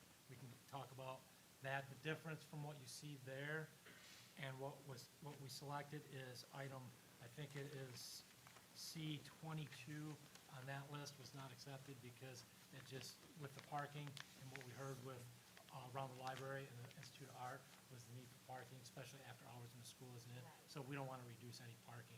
We want to keep that as maximized as we can. The middle item, which is in yellow on this sheet. Dan, I I'm handed I'm out. sorry to interrupt Go you, ahead. but an example to the board would be that the back of the building, for it not to be all glass, is that a part of the middle, or would that be a part of the green? That's a That- part of the middle, right? Yes. Giving that- them an that- example of what the green, the engineering, proposed value engineering option in the green section, give Okay. them an example of what that is. Okay, no problem. So we can look at a couple different things. We can look at item towards the bottom. You'll see one that is site, so it's C19, which is site retaining wall reduction. So if we go back to several of these slides back here, but right here, I'm going to stand up. Can you point? Thank you. Thank you. There, we soften that area up, so instead of having a bunch of concrete retaining wall and seeing a vast amount of concrete, we softened up with dirt and removed some of that. And then over here, it's actually that area, but also to the left, where it's actually in the parking lot. There was a retaining wall that was over 100 feet long and 20 feet high, which would have been a hardscape concrete wall that would have been there to retain that wall and that dirt again along Crapo Street. So we adjusted the grading so that we wouldn't have that. So that was a huge savings. That's $1.6 million that we took out of the design. So that's an example of something that no impact to students. Actually, it creates a better atmosphere, better feel for the experience coming to the school. Thank you. So I just want to get back to this. So that's one as it relates to a minimal experience. So just like as Superintendent Jones indicated on the backside, we removed the glass and we put the window band and the stone back there. That was another savings that's in there. And that's in the yellow section? Yes. In the middle? Yes. So in the middle, these have some impact to the scholar experience. Okay. So, and what we did when we put this together, then we worked as a team to put together trade-offs, so that when we would have different options in what the trade-offs would be, so we could try to, gather the best result for everyone, for the students, and so. So with that, these are, there's a couple items that we just added in. So the first two that you'll see on there are actually ads. One's a no-cost ad, so we're actually in one of the art rooms making sure that we have all the infrastructure in place if it was to be a digital classroom. So we're allowing that flexibility in there. There's no cost to that, but it's putting some more floor boxes for electrical and stuff in there. The next thing is reworking the learning commons. So that's where we created, I'm gonna go back to this real quick, sorry. So what we created, can you point to that, is we basically made a room like this. We split a room and put a movable partition in it. So now it could be one large room, it could be two smaller rooms. So that's what we did there. And that's a $45,000 add to the project, but that's a real good piece to add because now we added more space. So then we had a reduction on the second floor of the gym, which is 2,500 square foot. So what Valentino's going to point at is right in that area there was a classroom and there was a large office area for the athletic director And so we reduced that and pulled that back. Yes. So that's that piece. Also, in the main office, we reduced some square footage in the main office. So that is that one. What we did there is, and Val can really speak to this, but we removed that alt wall that he's pointing to. We shrunk it in. So we consolidated this piece right here, we shrunk it in 3 or 4 feet, and made this area a lot more efficient in terms of spaces and more flexible. But we also removed AP offices from the main office to put them where scholars are. Correct. You shouldn't have all your administration all in the front of the building and no one with the scholars but teachers. So there is AP offices on each level In the tower area. in the so- tower. Yeah, so, So they're on the same level as the students. so two, yeah, on 2 and 3, they're there. So, and I'm pointing to things that, you know, a lot of this, the gym, there is, in that classroom on the second floor where we reduced, there is some impact on students there. Some of the other ones are more impact on staff, but not necessarily entirely on students, but I know when we impact staff, we still impact students. So, And the second floor have a track. yeah, in the gym, yes, that's still there. Second. That, yes, that is still there around that. So, yeah, there's a walking track, training track they can run. Yeah, inside the school. Yeah, you can come in there and walk in the wintertime. All right, the next thing, real big change, I'm sorry. I just want to hear what a question. I just Oh. want to ask about the movable desk, where administrators, instead of being in their office, they can have portable desks that go around to get a plug where they can plug them in, overnight, where they can be in the hallway, or whatever they need to do with the guard. If not, Ms. Jones talked about it. Yeah, that's an FF&E thing, yeah. Yeah, yep. So I think, I just want to go back here. So on this one, so this is one of the big moves we made on A26, which is the reduction in the central office. So we removed the top floor, so it's only 1 floor now instead of 2. So we reduced that. We met with, Val, you can speak to this as well. We met with go ahead, I'll let you do it. It's fine. We met with Superintendent Jones as well as the executive cabinet and cabinet members, and those meetings are ongoing still as well to help facilitate the design and their needs as well for storage and various items of their activities in there as well. So then the next one is, as it relates to the auditorium, there's 2 different changes that we made to the auditorium. One is a little bit of a fit-out reduction, and the other one was actually right-sizing back to 400 seat auditorium. It was at 495, so we reduced it back to 400, which is what was talked about in the December board. So we brought that back into alignment, but we also made sure we have enough that we get a proper, we talk about relating it to Potter and having a Potter-like, but this is a high school, so we know that. So we want to have that extra piece that it's a high school auditorium, not an elementary auditorium. So that's something that we're working on through the design development and through construction documents. We'll be working on that. The choir room, that was a big change that we made as well. So we actually removed that, which was there. And that, we removed that, we moved the choir into the auditorium, and then we reworked the entrance, so that becomes more of the athletics main entrance to the building. So it's kind of identifiable, so when people are coming, they're coming in there and not going through the building to get in during events in the evenings. Another change, the next couple changes, EMV 6 and 7, we removed some high-performance cladding and replace it with, it says brick veneer, but it's actually stone veneer that's going in there, is what we're proposing to put in there, and we're working on that right now. The next item is changing, which is EMV 7, which is changing some limestone veneer. It was actually brick, so we're moving it back and putting more limestone veneer, and that's at the main student entrance. So we're working on that as part of the project. Is that recycled? The limestone, no, that's new limestone. We are salvaging limestone, and that stuff that we're salvaging is gonna be installed throughout the inside of the building? Yes. Yeah, along with just, we didn't talk about it, but some gym floors that we're wanting to save and implement, along with some marble that's in both Central High School and Whittier. We're looking at that. Oh, okay, all right. Nix that. I didn't say anything about that, so, but the limestone is an add, to get what we think we need to have.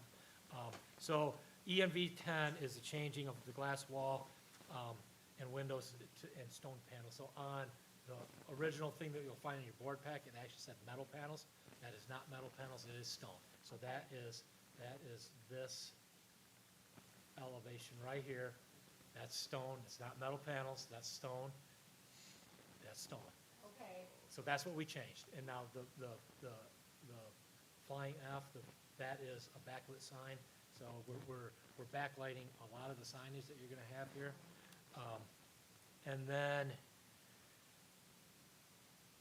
so the next one, EMV 12, is some facade changes, which as it relates to when we remove the choir room, we changed the facade, so that's a savings there. And then the last one that impacts the student experience is the reduction in the Heritage Plaza.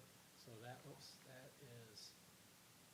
so we just reconfigured this, and currently we removed some plumbing, sanitary that was out there, because that just reduced winterizing it we use it 6 times a year, 7 times a year during the fall, and then we have to winterize it so it doesn't freeze and bust pipes. So, and then we kind of reconfigured it a little bit. Where would concessions be? Yeah, go to the first floor plan. Concessions and restrooms for those that are watching sports. Go to the first floor plan. Yep. Right here, Superintendent Jones. Oh, okay. So imagine that, if I go back to the go to the rendering of standing on the field looking at the tunnel. So right back, Oh, so okay. this is the door to the locker room. This is another door to the locker room. This set of windows here, there's another door to get to concessions and to the restrooms on the ground floor. Okay. Gotcha. Wouldn't that be a No, little there's bit? bathrooms as well. Is that- Go to the first floor. So the spectators gotta go in the building to use the bathroom? From the ground level though. But then we also have bathrooms on the second level too in this area. Okay. So this is the tunnel right in here. And we go through these set of doors, and there's bathrooms right in here, and concessions is there as well. Okay. So senior bladders to make it. No, So, where it so depends, for the visitors, maybe not. where it depends. But we do have, I wanna go back to the rendering? well, the main entrance. floor Yeah. that has bathrooms as well, the restrooms. That's kind Oh, of, right, right. Yeah. yeah, I have back to the concession stand, where the players go in. Mhm. The Wouldn't rendering? wouldn't that be kind of congested, them going through, which door would they go through? There's two doors. There's one on each far end of each. One's the visitors, one's the home on the far ends, and then in the middle, there's the doorway to get into the bathrooms and concession. I go to Grand Blanc activities a lot. I got a granddaughter there, and their concession stand isn't that close to the, where the players go in, because it's always crowded in that area. I mean, you have a lot of students and Especially parents after and, games. yeah. Yeah, it'd be- waiting for kids to come out. I get I that. don't know, So- I'm sure Flint would draw a crowd. Yeah, Flint would draw a crowd. It'd We be- also have another That'd be kind of concessions, too. congested. We have another concessions on, if you go back to the floor plan. It's more for like basketball in winter, but, You don't want them touching the players. Madam President, Yes, I just got 2 questions, if I may. okay. Um, there's, you can finish that now. no, go ahead. Question number 1, could you talk a bit about lighting around the campus? Right, so, yes, and that's one of the savings that we have, so that's making sure that we have the right, so it's only $20,000 savings, but we want to make sure that we have the right lighting because of the impacts around with the observatory or the night sky. So that is just making sure that we have the the right amount of foot candles. So we also have lighting around the football field and the pathways as well as parking lots. So that's all incorporated in there. Inside the building, we also have some savings that we're showing for lighting. That's because like a room like this, with all this glass, the code requires daylight harvesting. So we save, and so we have the right amount of light. So that's part of what that is. So corridors, we've made windows larger to accommodate more natural light coming in. Because we all know, well, I shouldn't say it like we all do, but natural light, people react to that better than the artificial light, so. Yeah, and then just, the second ones are more of a comment. It's nice to hear you're gonna save some of the marble, because that's like original expensive stuff. And then for Mr. Jones, I mean, as we make adjustments to make sure we're within budget, people want to give money as a booster or just to help see this high school grow once it's complete. So like, for example, the concession was an example. But at some point, people want to give money and be a booster of athletics. So creating that mechanism is very important for a lot of people. Whether they give $5 or $5,000, I mean, we have alumni who can do both. That's it, thank you. So real quick, I'll just wrap up on the last piece. That was actually bid savings from the bid pack that we awarded there a couple weeks ago. So, so that's what you're seeing there is the bid savings from that. Yeah, good job. Save us some money. I'm never impressed. You're never impressed? Just one last thing, you have to mention, how are we keeping the air safe for the Okay, abatement and that's- demo? Yes, so as we get into construction, I'm gonna get to, I'll let Amy come back to that, but, so right now demolition abatement, we are teaming up or queuing up right now to be on site mid next week to start setting up for abatement. So what that means is they're gonna set up containment areas. We have a consultant on board that does air monitoring, so they monitor the air around the entire site. We have the same, they monitor to make sure that the containment area is sealed and it's negative pressure. So that is also part of their requirement there that they're doing. They submit daily reports that we get. Actually, we submit them to PMR. We get copies of them. We include them in our construction daily report. So we have all the documentation throughout the process. Also will be as we get into demo, which will begin in June. They're going to take down that building over by Court Street that had almost pretty much collapsed by fire. But the main demolition will start in July, mid-July, on Central High School. Once we start that, then we have air monitoring that, we have dust monitoring, we also have wet, so they will have to apply water to that the entire time, so there's no dust whatsoever. So that's part of what is going on as far as this construction and the plan moving forward in the next few months, what you'll see. Thank you. Madam Chair, can I ask a question? One question.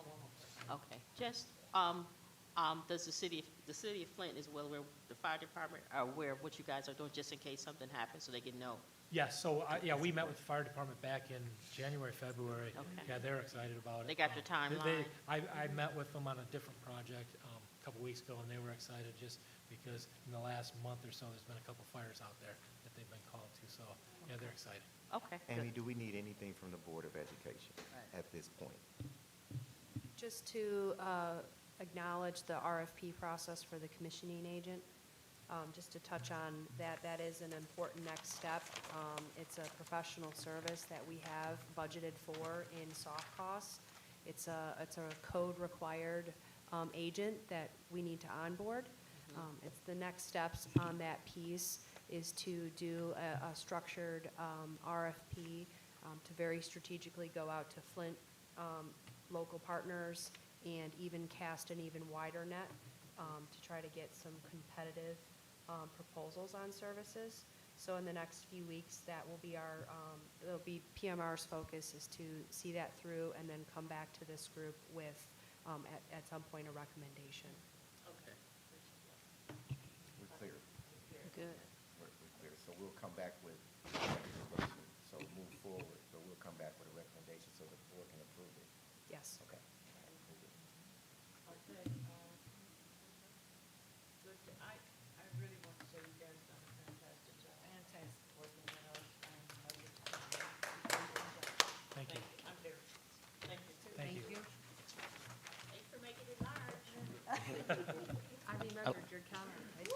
I live 2 blocks from the high school, so if I get some dust in my bedroom window, Okay. I do. I can see it from my bedroom window. Oh, okay. I'm now turning the floor over to trustee relative for the human resource portion of the agenda. Thank you, President McNeil. I would like to call the Human Resource Committee of the whole meeting to order. I will now call upon Superintendent Jones to present action to the board. Mr. Jones. Yes, ma'am, thank you. I seek a motion and a second from the board to move Resolution 1.11, personnel recommendations to the regular board meeting on May 20th, 2026 for adoption. Madam Chair, Yes, sir. I make a motion we move the item to the regular board meeting. It has been properly moved and supported, moved by Treasurer Luna and supported by President McNeil. Are there any discussion? Seeing no discussion, the motion to move Resolution 1.11 personnel recommendation to the regular board meeting for adoption will be conducted by a roll call vote. As I call your name, please say yes or no to approve this motion. Secretary Perkins? Yes. Trustee Booz? Oh, stepped out. Okay. President McNeil? Yes. Vice President McIntyre? Yes. Trustee King is absent. Treasurer Luna? Yes. And myself, Trustee Rutherford, is yes. Motion passes 5 yeses, 2 absent. In your packet on page 46 is information items 2.5, retirements, resignations, and others. Do any board member have any questions? Seeing no questions, thank you, Superintendent Jones. Seeing no further business, I declare the Human Resource Committee of the whole meeting adjourned. I will turn the floor over to Treasurer Luna for the Finance and Operation Committee of the whole portion of the agenda. It is now 8:08 p.m. Thank you. Thank you, Trustee Rutherford.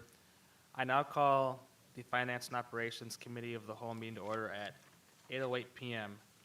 I will now call on Superintendent Jones to present action to the board.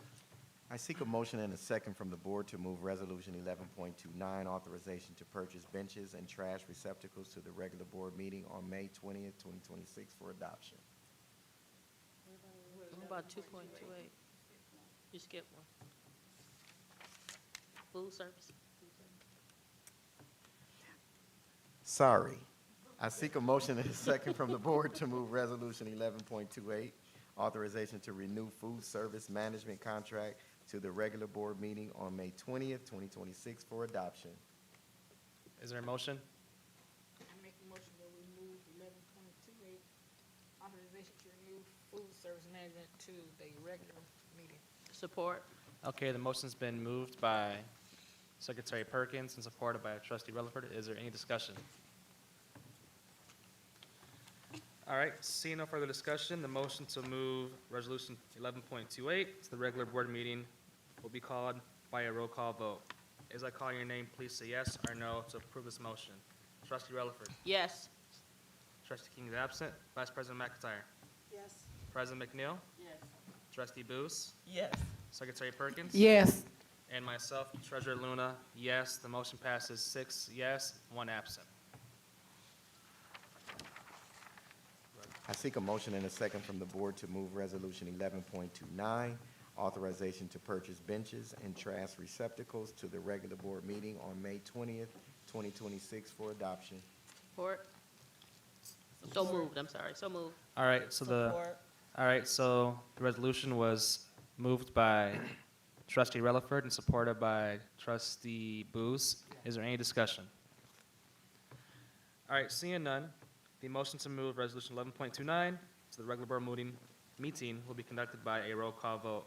As I call your name, please say yes or no to approve this motion. Trustee Relaford. Yes. Vice President McIntyre. Yes. President McNeil. Yes. Trustee Booz. Yes. Secretary Perkins. Yes.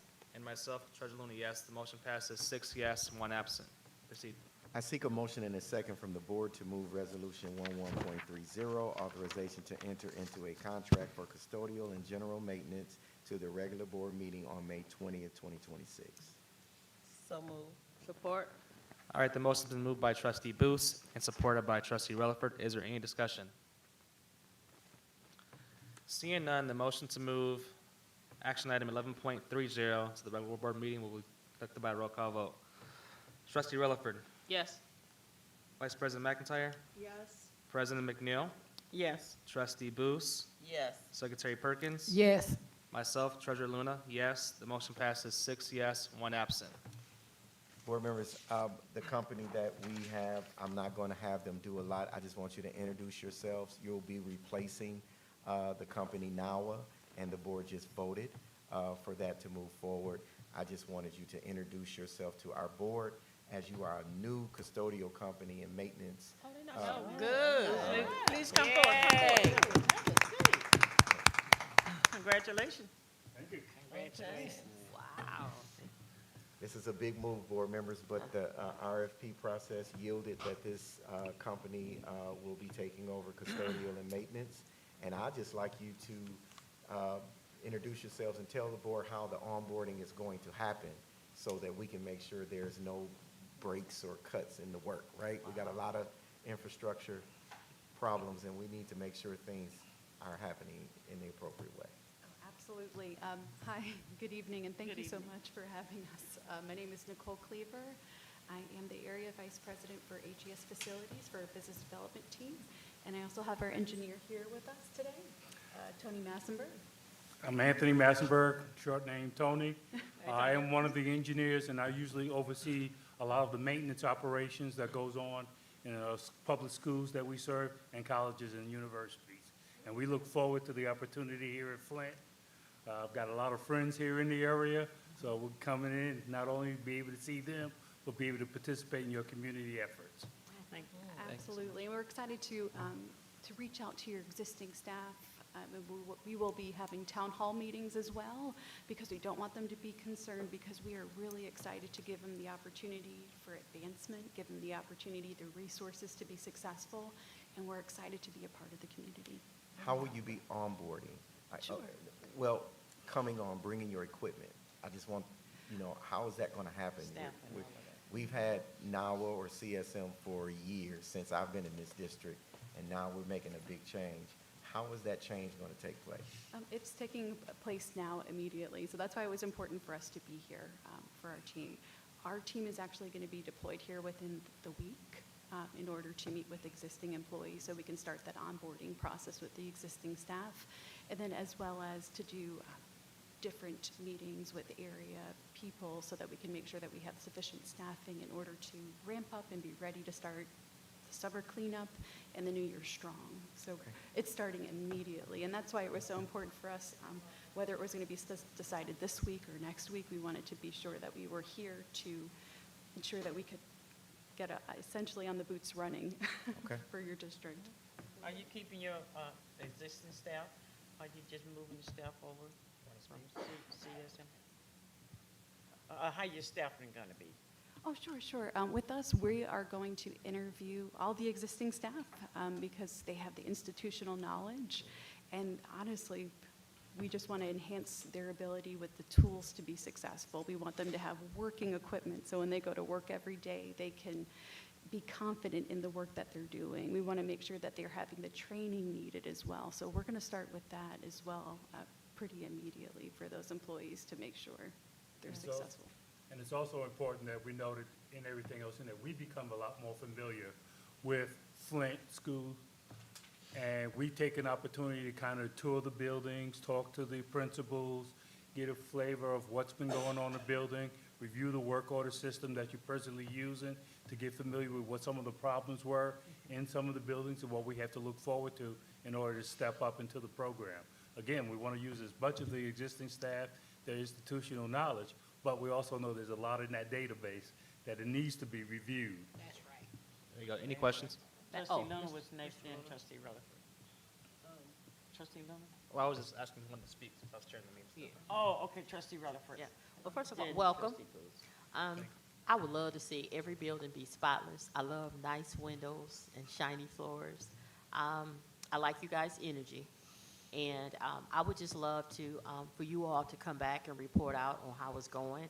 If you do have some barriers, first start with Superintendent Jones. But, we always hear bad, but we would just love to hear good.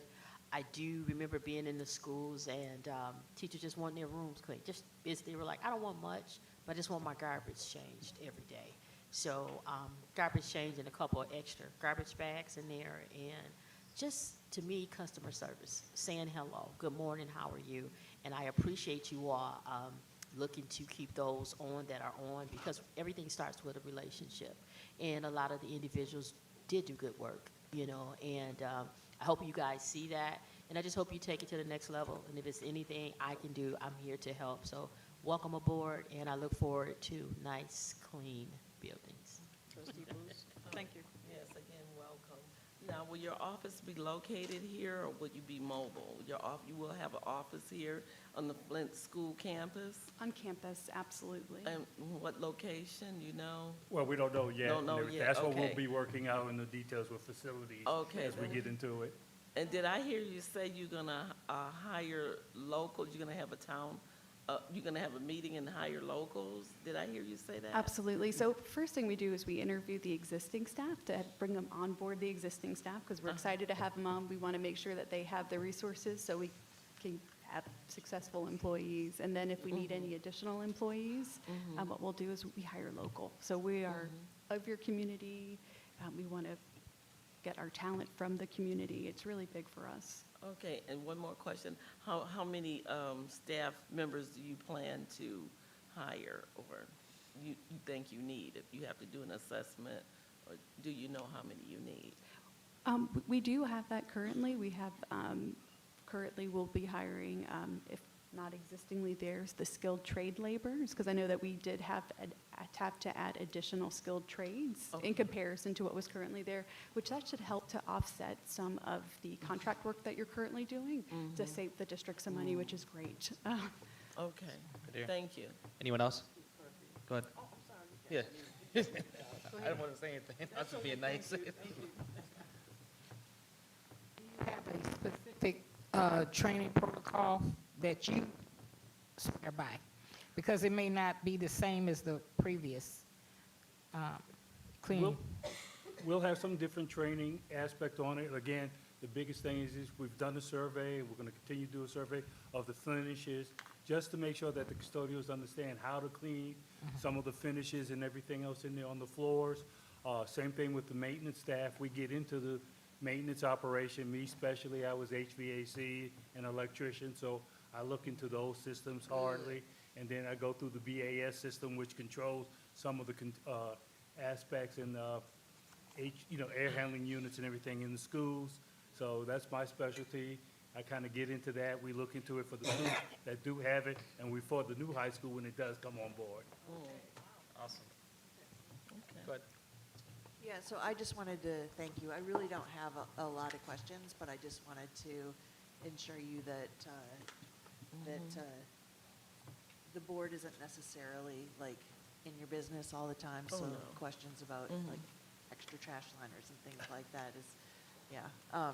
But thank you so much, and it sounds like we have value added with all your expertise and knowledge, and I really am interested to hear more about cost savings that you can bring the district because of things that you'll be able to do while you're maintaining the facilities that necessarily weren't done with the other companies. So I'm very excited to hear about that. And I'll be keeping my eye on you, not necessarily to watch over you, but because you guys sound like you know what you're doing, and I'm really excited about the partnership. So thank you so much, and hopefully you won't see us too much because we're just policy and your day-to-day operations, but it's nice to meet you. We you. appreciate the opportunity. Thank you. Thank you. Thank you. Talk soon. Yep. All right, Mr. Jones, let's get moving. I seek a motion and a second from the board to move Resolution 11.31, authorization of a proposal from Weinstein Electric to the regular board meeting on May 20th, 2026 for adoption. Support. We need a motion. So moved. Oh, I'm sorry, so moved, I'm sorry. All right, so the motion's been made by Trustee I Booth. support that motion. Wait, hold on. So you made the motion, now need support. No, Yes, I made it. I said Okay. so Yes. moved. Okay, so you made the motion, supported by Trustee Booth. and I support. All right, perfect. She made the move. Any discussion? All right, seeing no discussion, the motion to move Resolution 11.31 to the regular meeting for adoption will be conducted by a roll call vote. As I call your name, please say yes or no to approve this motion. Trustee Relaford. Yes. Vice President McIntyre. Yes. President McNeil. Yes. Trustee Booth. Yes. Secretary Perkins. Yes. Myself, yes. The motion passes 6 yes, 1 absent. In your packet on page 73 through 79 is information item 12.7, the monthly check register report. And on page 80 is information item 12.8, disbursements by account monthly report. Do any members have any questions? Treasurer Luna. Go ahead. I don't have comments, but I do have a compliment. Here she is. Oh, she go. Thank you. Great job. Thank you. I can read it. All right. Any more comments or questions from the board? Seeing none, I will adjourn the meeting of the Finance and Operations Committee of the Whole at 8:22 p.m. Thank you, Mr. Jones. I now turn the floor back to President McNeil for the Board Committee of the Whole portion of the agenda. Thank you. I now call upon Superintendent Jones to present Board Committee of the Whole action items to the board. I seek a motion and a second from the board to approve action item 21.6, GISD 2026-27, budget review and approval. Madam Chair, Yes. I motion we move action item 21.6, the regular board. Wait, no, wait. Support. Are you seeking it approved tonight or? You have to prove this tonight. Okay. Let me restate that motion. I move that we approve action item 21.6 tonight. Support. It's been properly moved and supported. Is there any discussion? Seeing no further discussion, a roll call vote. Secretary Perkins? Yes. Trustee Booth? Yes. Vice President McIntyre? Yes. Trustee Relaford? Yes. Treasurer Luna? Yes. Myself, President McNeil, 6 yes, 1 absent. I seek a motion and a second from the board to approve action item 21.7, Schools of Choice Plan, Section 105. So move. Support. It's been properly moved and second. Is there any discussion? Madam Chair. Yes. Mr. Jones, are you in favor of this? I am. It allows for scholars that are not in our boundaries. If they want to come to Flint schools, they have the opportunity to do so. Okay, thank you. Any more discussions? Seeing no further discussion, the motion to approve action item 21.7 will be conducted by roll call vote. Secretary Perkins? Yes. Trustee Booth? Yes. Vice President McIntyre? Yes. Trustee Relaford? Yes. Treasurer Luna? Yes. Trustee King is absent. Myself is a yes, 6 yes, 1 absent.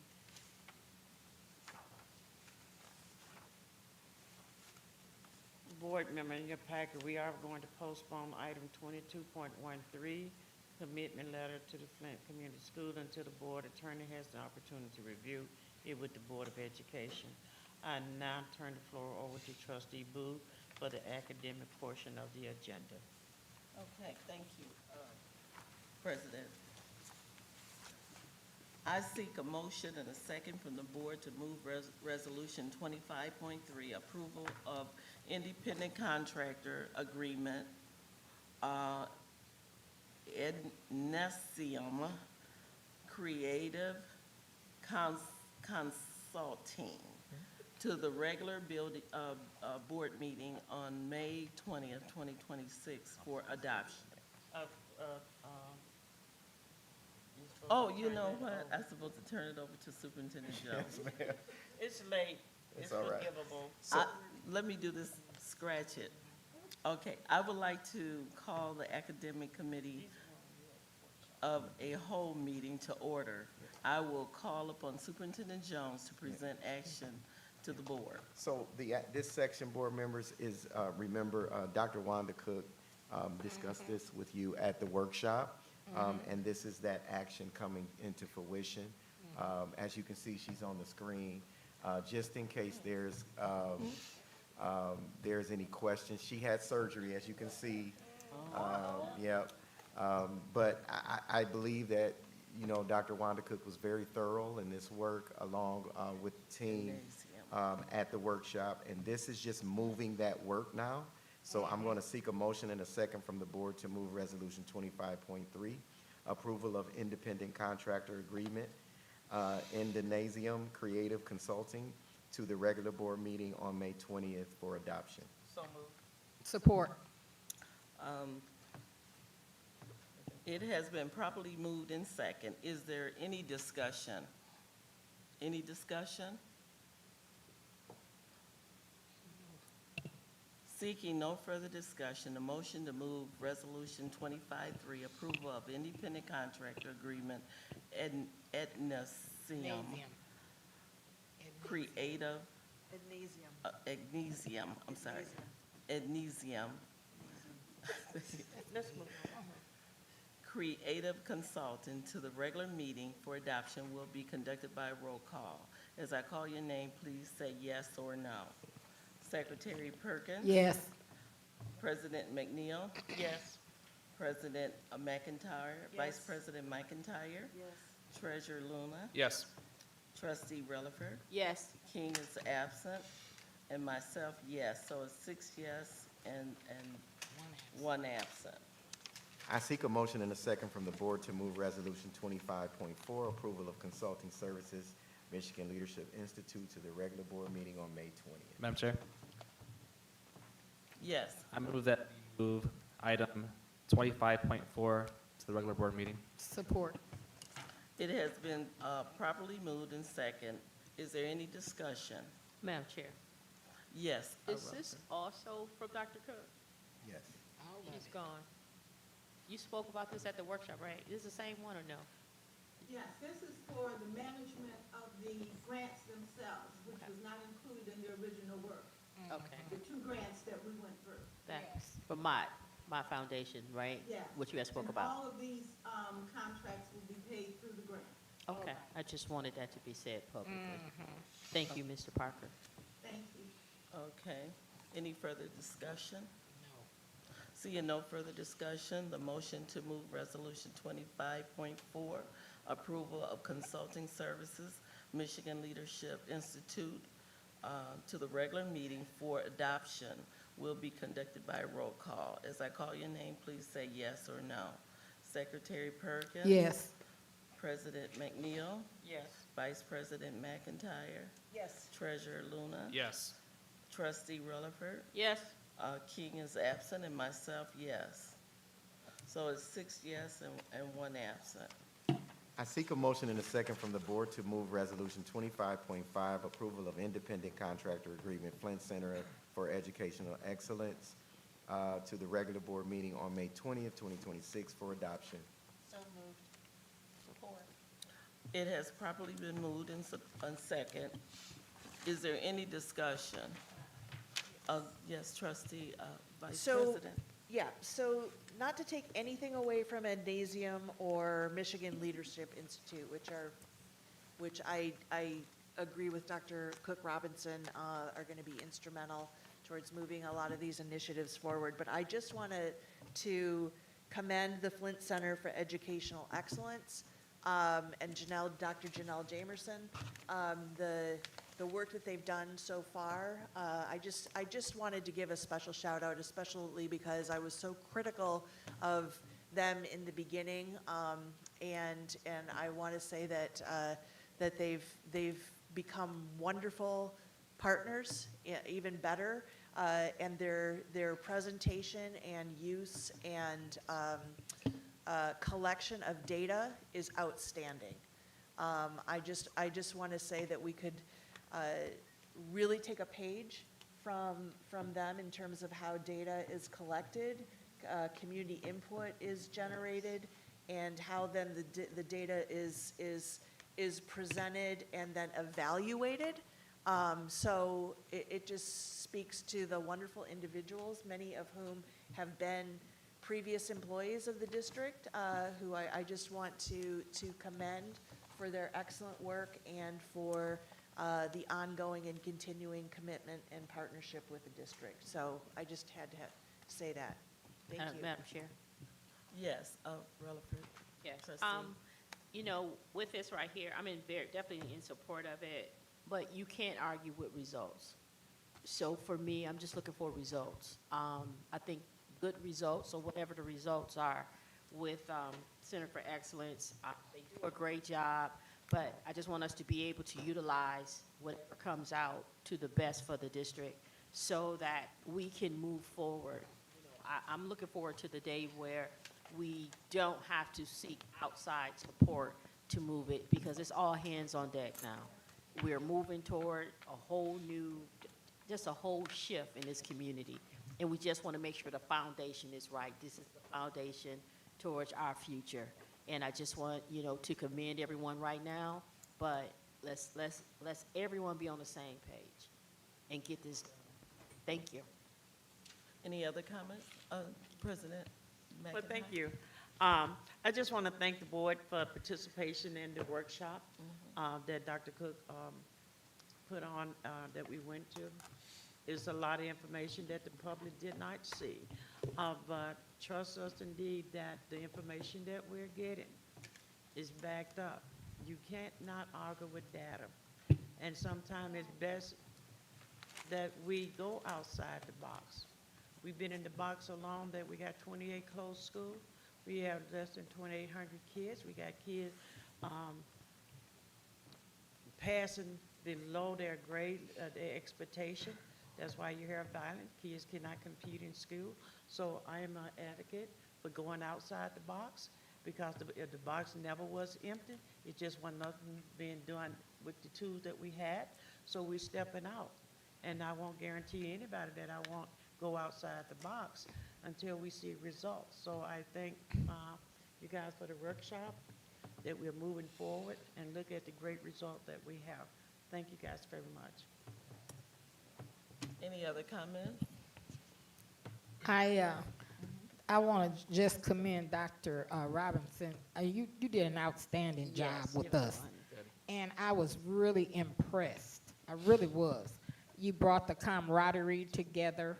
You brought the everything that we needed. You hit every facet of what we actually needed, and to work together. So I appreciate you and I applaud you. I commend you.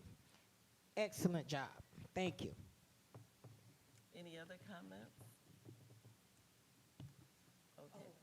Yes. Dr. Cook Robinson, my letter to you is coming. I found it. I was doing some spring cleaning. I apologize. Did anyone else get their letter in? I saw it. Okay, all right, so I'm No, not the no. only one. Thank you so much. It's, Still waiting. I know, Well, I I'm know. still working on the lifesaver, so thank you for the Yes, lifesaver. yes. I used my emergency kit. Okay. Okay.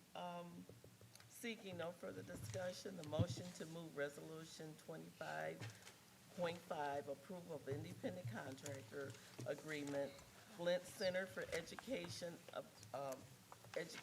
Excellence, to the regular meeting for adoption will be conducted by a roll call vote. When I call your name, please say yes or no. Secretary Perkins? Yes. President McNeil? Yes. Vice President McIntyre? Yes. Treasurer Luna? Yes. Trustee Rutherford? Yes. King is absent, and myself, yes, so it's 6 yes and 1 absent. Okay. I feel like I had a book here, okay. Seeking no further business, I declare the academic committee as a whole adjourned. I turn the floor back over to President McNeil. And we, 8:35, it is currently 8:35 PM. Well, remember, it's 8:35. Do we have any comment outside the first comment that we did? Madam Chair? Yes. Yes, I want to address two things. The first thing being school safety. So this district has taken steps, whether it be the cell phone policy, the backpack policy, putting improvements in entrance technology, working to hold the security personnel more accountable and to keep them more engaged with the schools and students and staff, and a host of other issues. But obviously, there's still issues, right? But I want to be clear. We have issues within the school, but our children come from households, neighborhoods that also have issues that are part of this holistic problem we have. And I really think it requires us to lead in this effort, but we need to make changes not just within our schools. We need to collaborate with the city of Flint, with the community, with the parents, the grandparents, the uncles, really anyone who impacts these students on a daily basis. I'm not sure if it's a committee or a task force, but we have to be more collaborative in this approach to keep our kids safe so they can learn in our schools. I'll be honest, I was pissed when I saw this council person put this, in my opinion, not serious resolution a few weeks ago. So that's why I worked to defeat it, and it actually lost 7-1, with her being the only one to vote for it because it wasn't serious. And I commend my colleagues for also making those phone calls too. That wasn't serious. This is a serious issue. I think we should lead with this. So I call on the board president and the superintendent to give us guidance how to do this so we can make it work and make an impact on our students that's real for them and their families. Number two,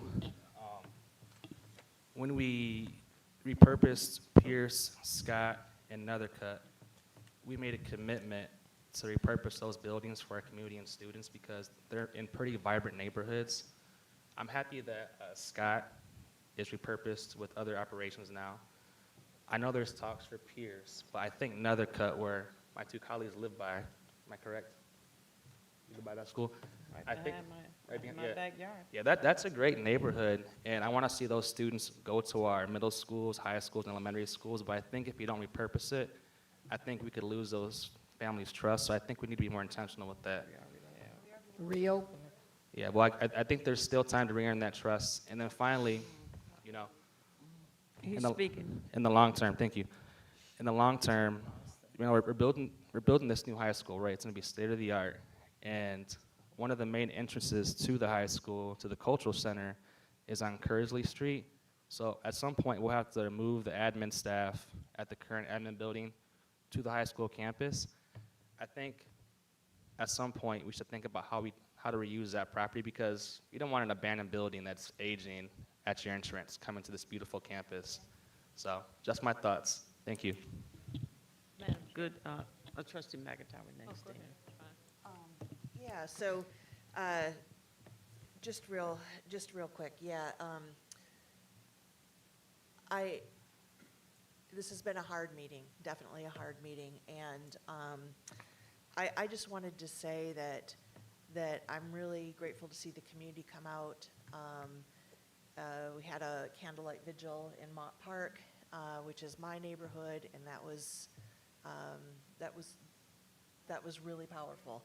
So I appreciate that. I appreciate the community coming together. And make no mistake, Trustee Luna said that we do have to collaborate with partners, including the city of Flint, and I wholeheartedly concur with that sentiment. But make no mistake that we are not we're going to be collaborative, but not punitive.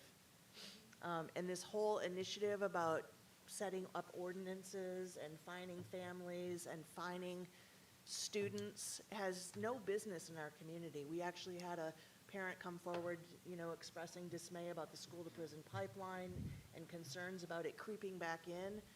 We made a commitment to eliminate the school-to-prison pipeline, and we've taken tremendous strides in terms of our expulsion and our suspension rates. Especially given the percentage of special needs students that we have in our district, and also what our community has gone through with the water and other things. So we are committed to doing what we can to support families and students, not to punish them and take away from them and fine them. That is absolutely ridiculous. So we do want to collaborate, but again, not in a punitive way. And I didn't get a chance, just real quick, about the parent who didn't know whether their child was struggling or was failing or was getting a failing grade or whatever that situation was. We have been working very, very hard as the whole board, but also as an academic committee, to come up with initiatives and policies and programs to deal with a graduation initiative, to deal with scorecards for students, so this kind of thing does not happen, so that you know where your child is at all times, and you know that they're on track to graduate. you know if they are proficient in different subjects or whether they're partially proficient or not at all proficient. We're working on all of those things, and we're working on targeting the non-proficient and the partially proficient students to get up to their goals and asking the hard questions, taking a look at the data. Like Dr. Joyce said, it's not just our district, it's not just Flint. Flint isn't failing, it's school children around the country are failing. And so we're looking at what we can do community-specific wide, because we've got a very special community. And I don't mean that in a pejorative way at all. I mean that in a wonderful way. We are Flint strong, and we've got very unique challenges, but we're also, it's because we're a wonderful community. So we are working with that, and we'd really like to bring it forward so that parents can, and community members can do more collaboration with that kind of thing to make this district great again. Thank you. Trustee Rutherford. Thank you. I have a couple things. First and foremost, I want to publicly acknowledge Superintendent Jones. There's a situation today, and I was able to share it with him, and he did what a leader would do, is get the information and move accordingly.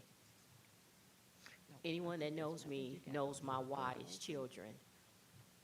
In Flint Community Schools, I was able to create a program called Marianne's Closet, to where if your child needs a coat, socks, underwear, anything, it's there for them, not leased out.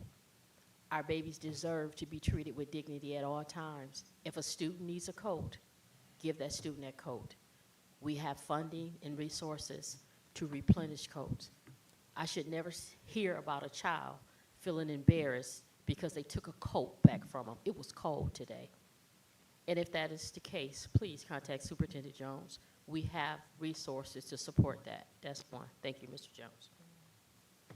We have to have conversations with the police, with law enforcement. We really have to partnership with law enforcement, because we have a lot of students that have special needs, feel as though because they have special needs, they can be disruptive. That's not how it works. We have to definitely put things in place. Some students need to be removed, because when you remove some, the right ones will come. We have to get serious on behavioral issues that's intentional. It's the difference between behavioral that you can't control and intentional. We have to look at that. Okay, number 3. We need to have an anonymous survey, Superintendent Jones. Everyone needs to participate in that survey so that the board can look at what's in this district, so that we can require certain things from the consultants and every partner that touch anything in this district. Everyone needs to be held accountable. There's a lack of accountability all the way around. And so, Superintendent Jones, I've shared with you, it starts and it stops with you. Your word runs this district, and it's not a matter of them trying to agree with you. They don't have a choice. And I think you should lead with that, because it's you on the line. This board is going to come to you, not to anyone else. And I think your subordinates need to understand that. If you put something in place, it is your expectation that is followed. If not, have a conversation with you, because I truly believe a lot of defiance that our students do, they see it in the leadership. They see it in the leadership of their buildings. So we have to be intentional on that. And for me, I would like to say a lot of the teachers need a break. Someone, somehow, some way, you all that's on the executive team, can everyone have a building where you go and check on your people? Do you need a break? Do you need to breathe? Because sometimes it can be overwhelming with the students. A simple 5 minutes to just walk outside and breathe makes a lot of difference. These educators, they are overwhelmed, and rightfully so. But we need to tag in. Let's tag team. Sometimes just walking in the room, it would change the environment. So we need to look into that. And then lastly, I know it was some concerns on how the students could attend this, the homegoing of the young lady. And Ms. Superintendent Jones, I don't know how, but can it just be a field trip to where we won't have to be charged with the students moving or whatever? Because they could come to school that morning, load them up on the bus, and go to the homegoing, so that they won't receive absence. I think the babies deserve to be able for the world to see that she impacted this world at a young age. And if it's possible, turquoise and black ribbons on each student and each staff member to be represented here. I think when you see unity, that helps the family. We don't have words or anything to bring that baby back or to lift the grief, but just sometimes it's your presence. And I just say, everyone that can, please go and let this family see that you care. Because that could have been any student you are. That could have been anyone. But it's time for us to put everything aside and just care. Kindness goes a long ways. So I say to everyone, be kind. Thank you. I think at this point, I will say something. Trustee Perkins, did you need to say something? I was just going to say we had a veteran teacher of 53 years that passed away last week. And Yeah, you told me about that. went to Moon's funeral home, and her daughter, I spoke with her, and her last name was Miss Orr. She had worked, yes, she passed. She had been in Longfellow, Yeah. Brownell, and one other school. 53 years, and I don't remember the first name, but Orr was the last name. And I talked with her daughter, and then I signed the book and put Flint School Board. And I was glad I did it because even now, I think we should put a resolution together and still get it to the family. And we can get that information from Moon's funeral home. That's one thing. The other thing I want to do is commend somebody that's sitting in here right now, and that's Miss Maggie Smith. She puts on one of the best parent meetings, and I attended today over at Southwestern, and she has good participation. She serves you a little luncheon, and she has the best speakers. And today I learned so much because of the people that she brought in that is going to bring a lot of summer jobs and jobs to impaired children that have hearing deficits and all of those kinds of things, skills, trades, and how they're partnering with people in our own community. These things are the things we should be speaking about. You know, it's good things going on, not just negative things. And I wanted to commend her. She comes often to our meetings. And I appreciate you. I want to tell you myself, I just appreciate you. You're a sweetheart. She's over 30-year veteran also. And, 45 years. And she's an asset, not a liability, an asset.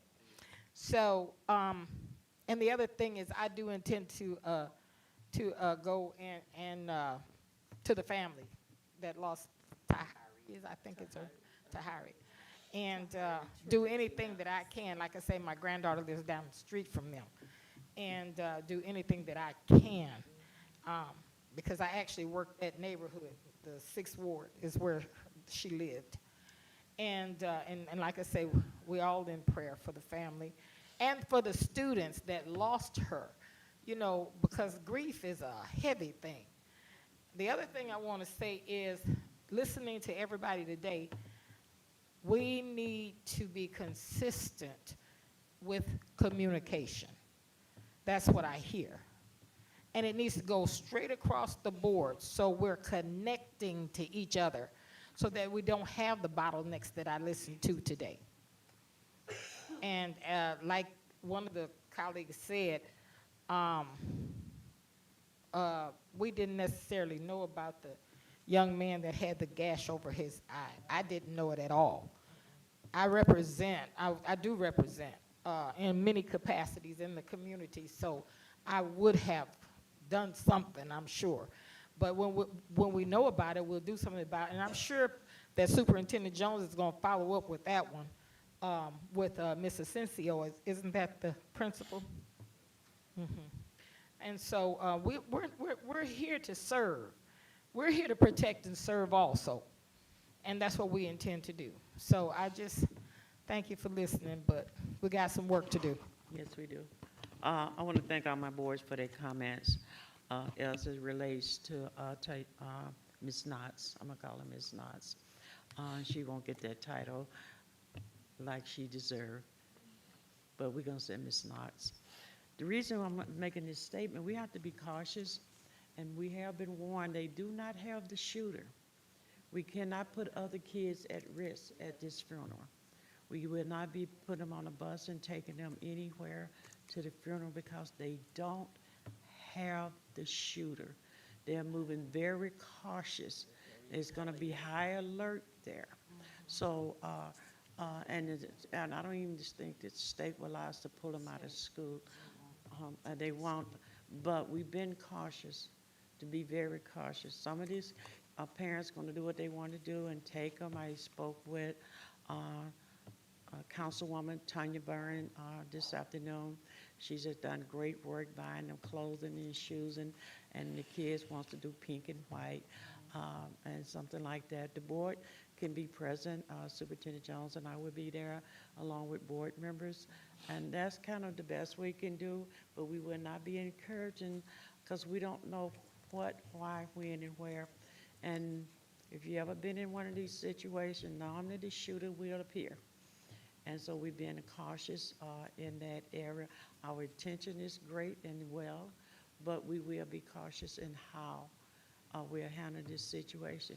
If you want to do anything for this mom, give her grace. Because where we're at, she's not there. It hadn't even set in yet. And so parents are calling me, and I'm telling them, if you can do anything for a mother that lost her child, give her grace. Mr. Jones, as it relates to, thank you for that. My second comment is that we got our contracts a little late. I listened to the board. We kind of recommend that we see some early renewals in that package. The board is kind of recommending that we're not going to renew anything. We're going to have a committee as a whole to look at these contracts, and I don't recommend us going forward until we sit down as a board and let's go through these contracts to make sure what we have approved and what we have not approved. Am I correct with this request? That's what we asked for. That's what you're asking for. There's some that look like they're going to get auto-renewed for May, and it's the middle of May. I want to make sure that they are. Yeah, some So in I'm June. suggesting that Trustee Luna or Vice President McIntyre, that we immediately call together a committee as a whole. We want to have more discussion on the zero balance budget to make sure this is what we want, and we should be coming up. Please kind of keep your calendar a little free, because I would like to have this done before the Memorial Day weekend. That Are you is- going to be out of town yeah. anytime? that week, but I'll be in town the week before next week. You'll be in town next week. So we should be able to have this meeting. It's imperative that we look at those contracts and send out a board so we can look at them, so we Right, can. nothing can be renewed until we. Yeah, nothing to be renewed until you guys look at it, and that's fair. Seeing that there is no further comments, this next board meeting will be here at May the 20th, here at the Cube at 6:30. Seeing no further business, I declare the board committee meeting as a whole adjourned at 8:55. I'll free next Monday. Huh? Yes.